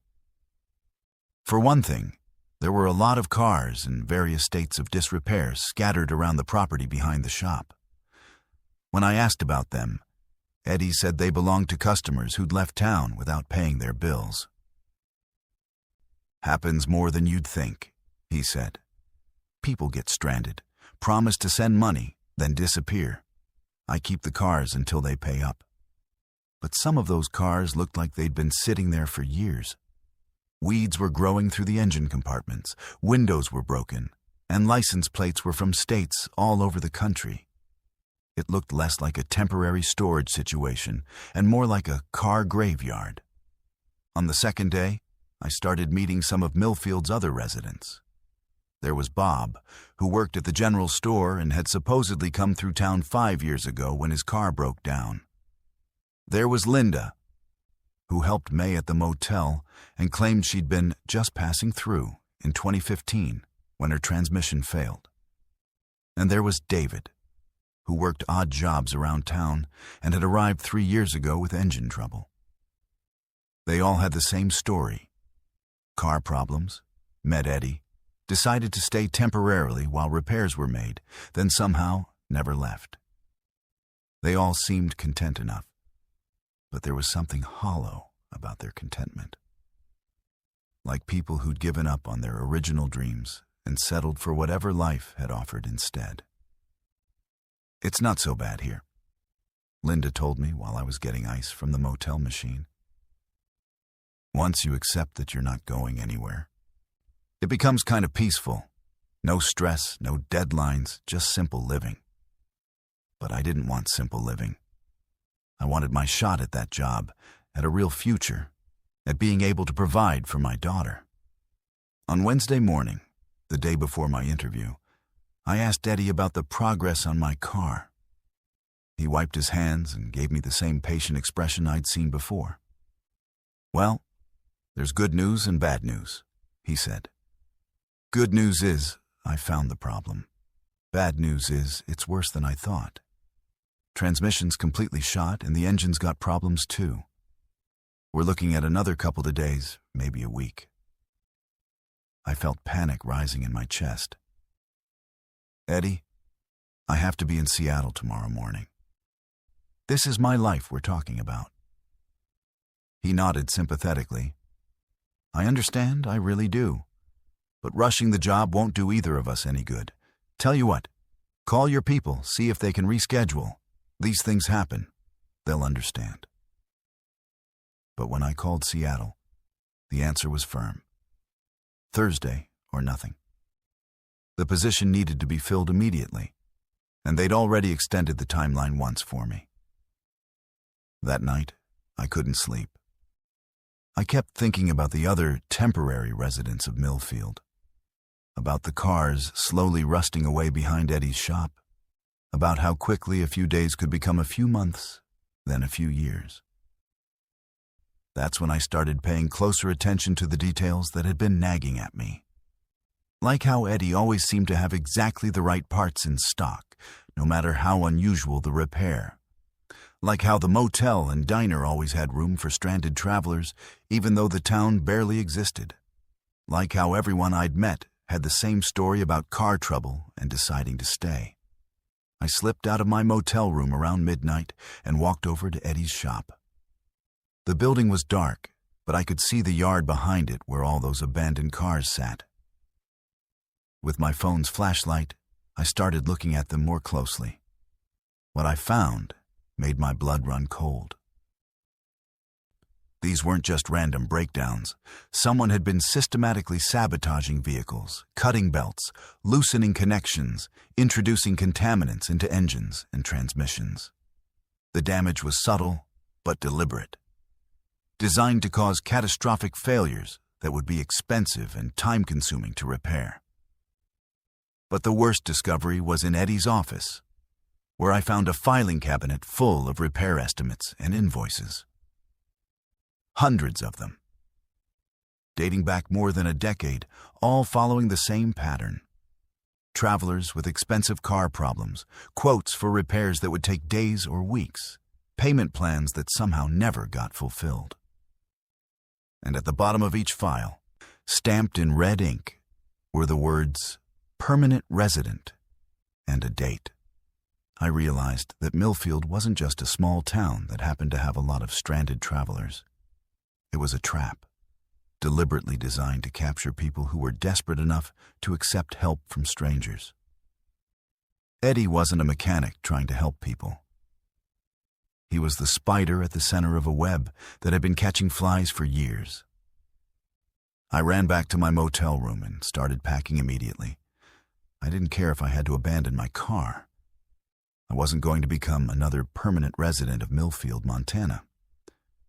But when I tried to leave, I discovered that someone had slashed all 4 of my tires and poured sand in my gas tank. My car wasn't going anywhere. That's when I heard the knock on my door. It was Eddie, and he wasn't alone. May was with him, along with Bob and Linda and David, all the friendly locals who'd welcomed me to their little community. "Going somewhere, Garrett?" Eddie asked with that same patient smile. "It's pretty late for a drive." "My car won't start," I said, trying to keep my voice steady. "That's a shame," he said. "But don't worry, these things happen. We'll get it fixed in the morning. Might take a while, though." Might take a long time. I could see in their faces that they all knew exactly what was happening. They'd all been through this same realization, this same moment of understanding that they'd walked into a trap. And they'd all made the choice to accept their situation rather than fight it. But I wasn't ready to give up. I pushed past them and ran, heading for the highway on foot. Behind me I could hear voices calling out, flashlight beams sweeping the darkness. But I kept running. I ran for 3 hours through the Montana wilderness until I reached a truck stop where I convinced a driver to give me a ride to the nearest city. I never did make it to that interview. By the time I was able to call Seattle, the position had been filled. But I was alive, and I was free, and I wasn't spending the rest of my life as a permanent resident of a town that existed solely to trap desperate people. When I reported what had happened to the authorities, they said they'd investigate, but I never heard anything more about it. And when I checked online maps later, I couldn't find any town called Millfield, Montana. But sometimes, when I'm driving through rural areas and I see signs for small towns with auto repair shops, I remember Eddie's patient smile and May's friendly welcome. And I keep driving, no matter how badly my car might be running. Because I know that some kinds of help come with a price you can't afford to pay. Because the most dangerous traps are the ones that look like salvation when you're desperate enough to believe in them. My name is Scott, and I need to tell you about the worst mistake I ever made, which was letting my ego convince me that I could handle whatever some psycho in a pickup truck wanted to throw at me. This happened in 2005, when I was 28 and thought I was invincible. My best friend Armando and I were driving from Las Vegas to Phoenix for his bachelor party weekend. One last guy's trip before he got married and settled down into suburban domesticity. We'd been friends since college, and Armando had always been the calm, rational one while I was more of a hothead. He was the guy who talked me out of bar fights and bad decisions, while I was the one who pushed him to take risks and live a little. It was a good balance, usually, but that day, it nearly got us both killed. We were making good time on Interstate 10, cruising through the Arizona desert in my souped-up Mustang GT with the windows down and classic rock cranked up loud. It was one of those perfect desert days, bright blue sky, temperature in the low 80s, mountains stretching to the horizon in every direction. Armando was telling me about his wedding plans, while I half listened and enjoyed the feeling of 400 horsepower under the hood. That's when the black pickup truck appeared in my rearview mirror. At first, it was just another vehicle on the highway, maybe a quarter-mile back, traveling at roughly the same speed we were. But over the next few minutes, I noticed it was gaining on us gradually. And when it got close enough, instead of passing, the driver just stayed there, maybe 50 feet behind us, matching our speed exactly. That guy's been back there for a while, Armando said, glancing at the side mirror. I looked in the rear view and saw a lifted black Chevy with tinted windows and a light bar across the top. I couldn't make out the driver clearly, but I could see enough to tell it was a man wearing sunglasses and what looked like a baseball cap. Probably just going the same direction we are, I said. But something about the way the truck was maintaining that exact distance made me uncomfortable. When I sped up to 85, the truck sped up. When I slowed down to 75, so did he. When I changed lanes, he changed lanes right behind me, staying in that same position like we were connected by an invisible rope. Okay, that's weird, Armando said. Maybe try to lose him?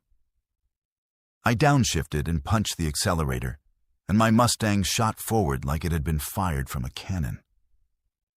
The speedometer climbed to 95, then 100, then 110.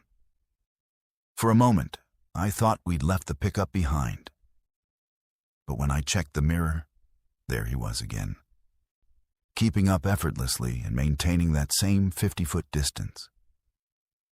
That's when I realized this wasn't coincidence. Whoever was driving that truck was playing some kind of game with us. What the hell does this guy want? I said. But even as I asked the question, Part of me was already getting excited. I'd always been competitive, especially when it came to cars and driving. And the challenge of outrunning someone was triggering all my worst instincts. The truck driver seemed to sense my change in attitude, because that's when he made his first aggressive move. He pulled out into the left lane and accelerated until he was right beside us, matching our speed perfectly. Through his tinted windows, I could see him turn his head to look at us, and even though I couldn't make out his face clearly, there was something menacing about his posture. He stayed there for maybe 30 seconds, keeping pace with us in the left lane, then suddenly swerved toward our car like he was trying to sideswipe us. I yanked the wheel to the right, tires squealing as we moved onto the shoulder to avoid collision. "What the fuck?" Armando shouted, grabbing the dashboard. The truck driver immediately fell back into position behind us, like nothing had happened. But now I was pissed. This wasn't just some random road rage incident. This guy was actively trying to hurt us, and he was treating it like a game. "Scott, just take the next exit," Armando said. "Let's get away from this psycho." But my pride was hurt, and my competitive instincts were in full gear. "No way. This asshole wants to play games? Let's play."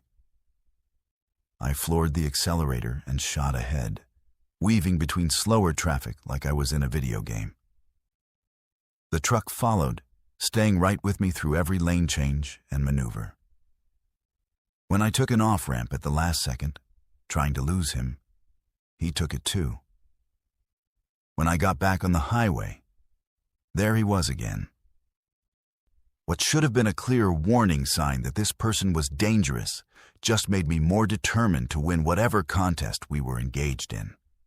For the next 20 miles, it escalated into a full-blown highway chase. The truck driver would pull alongside us and try to force us off the road, and I'd respond by trying to outrun him or outmaneuver him. He'd brake check us when he was in front, and I'd pass him aggressively and cut him off in retaliation. Armando was getting increasingly panicked. "Scott, this is insane. Just let him go." But I was in that stupid male headspace where backing down felt like losing, and losing was unacceptable. I was going to show this guy that he'd picked the wrong target for his twisted game. That's when he started forcing us toward the exits. Every time we'd approach an off-ramp, the truck would position itself to try to push us toward the exit, like he was hurting us somewhere specific.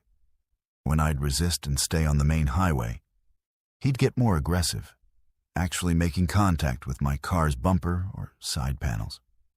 "He's trying to get us off the interstate," Armando said. And for the first time, real fear was creeping into his voice. "Scott, I think this guy wants to get us somewhere isolated." I was starting to realize the same thing, but my pride wouldn't let me admit it. Instead, I kept fighting back, kept trying to outrun him, kept treating this like a competition instead of recognizing it for what it really was. A predator trying to separate us from other people and potential help. The truck driver's tactics were becoming more sophisticated and more dangerous. He'd box us in between slower vehicles, forcing us to reduce speed, then try to push us toward exits when we were trapped. He'd use other cars as obstacles, timing his moves to put us in maximum danger. And I was playing right into his hands, responding to every provocation instead of just getting away. Finally, about 50 miles outside Phoenix, he managed to force us toward an exit that led to a rural road through desert wilderness. I had a choice. Take the exit or risk a head-on collision with his truck. At the last second, I chose the exit. Big mistake. The rural road was exactly what the truck driver had been maneuvering us toward. A 2-lane highway through empty desert with no other traffic and no services for miles. Perfect for whatever he had planned. As soon as we were on that isolated road, his behavior changed completely. Instead of the aggressive but relatively controlled highway games, he started actively trying to cause a serious accident. He'd ram us from behind, trying to send us into a spin-out. He'd pull alongside and swerve into us, trying to force us off the road and into the desert. "Oh God," Armando said. "He's trying to kill us." That's when I finally understood what I'd gotten us into. This wasn't road rage, or a territorial dispute, or even a random psycho having a bad day. This was a predator who used highway games to lure people into isolated areas where he could hurt them without witnesses. And I'd been so focused on winning our little competition that I'd driven us straight into his trap. The truck made one final, violent attempt to ram us off the road, and I lost control. My Mustang spun out and went sliding sideways across both lanes before slamming into a concrete barrier. The impact knocked the wind out of both of us and cracked my windshield, but we were alive. The truck had stopped about 100 yards behind us, engine idling, like the driver was deciding what to do next. That's when we heard the sirens. Apparently, other drivers had been calling 911 about the dangerous driving they'd witnessed on the interstate. A state police helicopter had been tracking us, and patrol cars were converging on our location.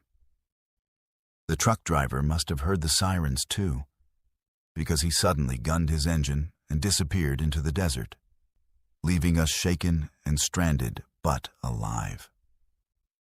When the state trooper took our statement, he wasn't surprised by our story.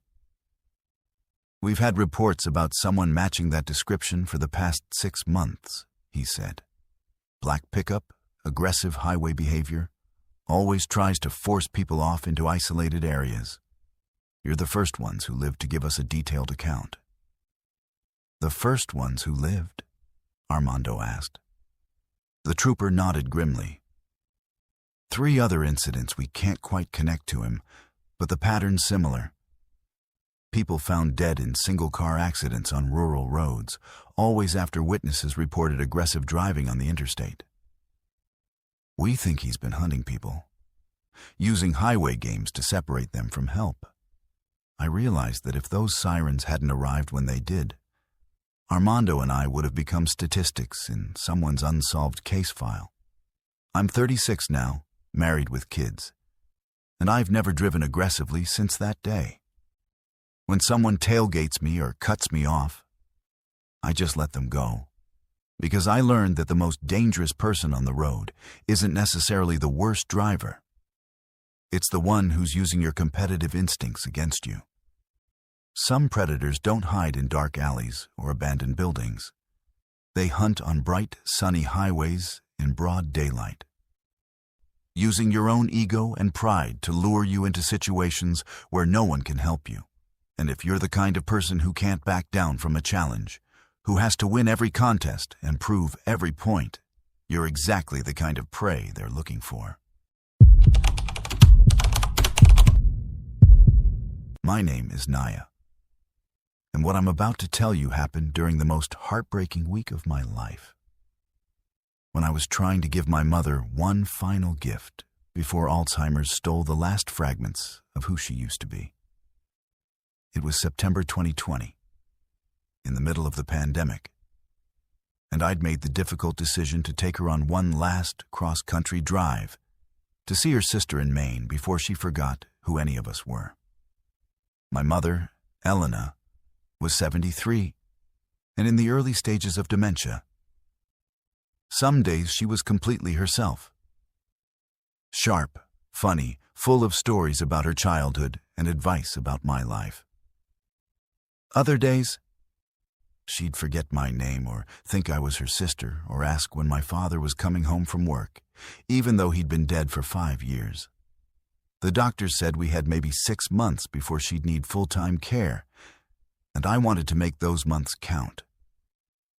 The trip from our home in Denver to my aunt's house in Portland, Maine, was ambitious.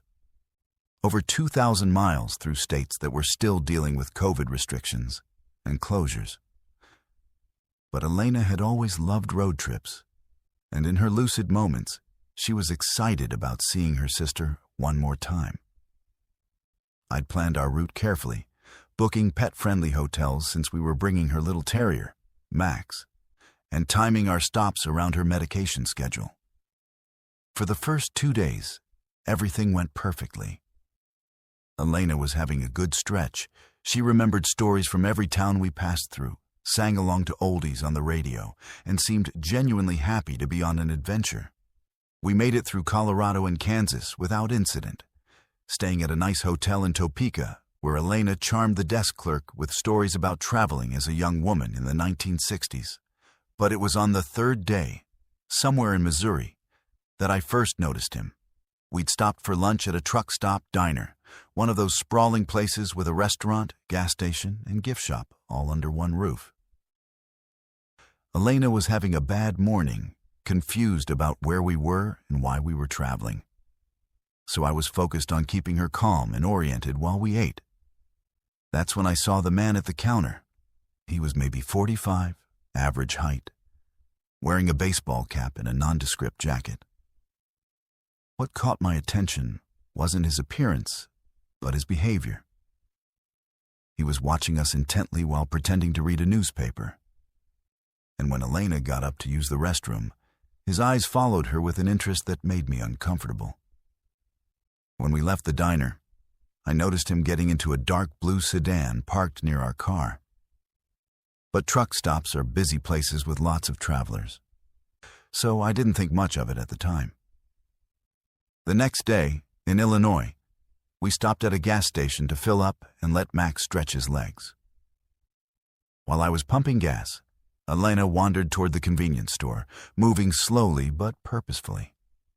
I was keeping an eye on her while watching the pump when I saw the same man from the Missouri diner. Same baseball cap, same jacket, standing by the air pump and watching Elena with that same intense focus. This time, I was sure it wasn't coincidence. I quickly finished with the gas and went to collect Elena, who was looking at candy bars with the confused expression she got when familiar things suddenly seemed foreign to her. As we walked back to the car, I glanced around and saw the blue sedan parked at the far end of the lot. "Elena, we need to go," I said, helping her into the passenger seat. "Why are you calling me Elena?" she asked, looking at me with genuine confusion. "That's my mother's name." One of her bad moments was starting, which was the last thing I needed when someone seemed to be following us. That night, at a Holiday Inn in Indiana, I tried to convince myself I was being paranoid. But when I looked out our second-floor window around midnight, I could see a dark sedan parked across the street in a McDonald's parking lot, positioned where the driver would have a clear view of the hotel entrance. I called the front desk to report a suspicious vehicle, but by the time hotel security went to check, the car was gone. The next morning, Elena was having one of her clearest days in weeks. She remembered where we were going and why, asked intelligent questions about our route, and seemed genuinely excited about seeing her sister. But when we stopped for breakfast at a family restaurant in Ohio, there he was again. This time, he wasn't even pretending to hide his interest. He sat at a table where he could see us clearly and spent the entire meal watching Elena. When she got up to use the restroom again, he immediately pulled out his phone and started texting someone. I was terrified. But I was also dealing with a 73-year-old woman with dementia who might not understand or remember if I tried to explain the situation. How do you tell someone whose grip on reality is already tenuous that you think you're being stalked? I decided to test my theory. When we left the restaurant, instead of getting back on the interstate toward Maine, I took a series of random turns through residential streets in downtown Columbus. Sure enough, the blue sedan followed every turn, staying about 2 blocks behind us. "Where are we going, dear?" Elena asked. "This doesn't look like the way to Sarah's house." "Just taking a scenic route, Mom," I said, my hands trembling on the steering wheel. I drove to the Columbus police station and parked directly in front of the building. The blue sedan drove past without stopping, but I got a clear look at the license plate and the driver. It was definitely the same man who'd been watching us at multiple stops across 3 states. Inside the police station, I tried to explain the situation to a detective who looked like he'd heard similar stories before. He took down my information and the license plate number, but his expression suggested he thought I might be an overprotective daughter seeing threats where none existed. "Ma'am, it's possible this person is just traveling the same route you are," he said. "Interstate highways create coincidental encounters all the time." But when he ran the license plate, his attitude changed completely.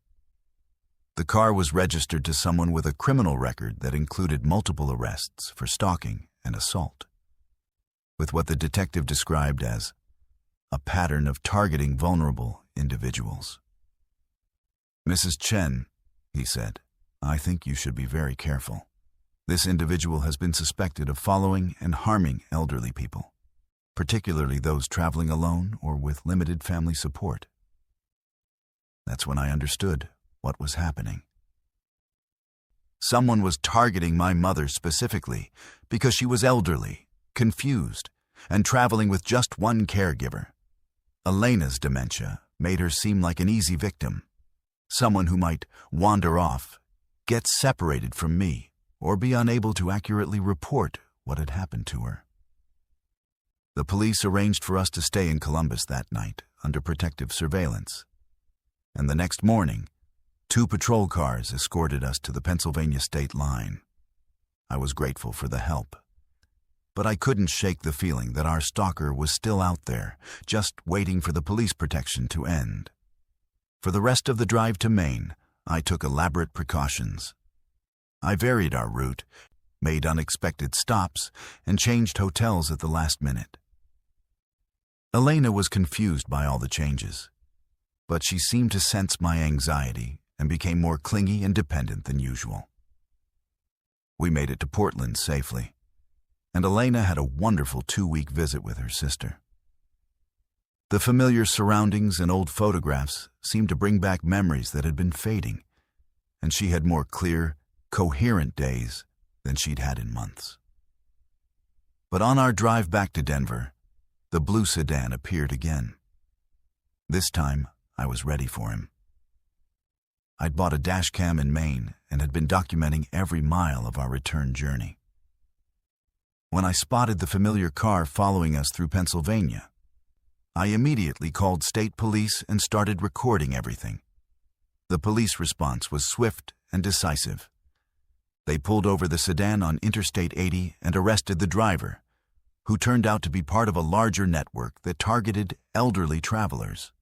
They'd been using social media and public records to identify vulnerable people making long-distance trips, then following them to isolated areas where they could rob or assault them without witnesses. Elena never fully understood what had happened, which was probably a blessing. To her, it had just been a wonderful adventure to see her sister, with some confusing detours and extra police officers who were very nice to her.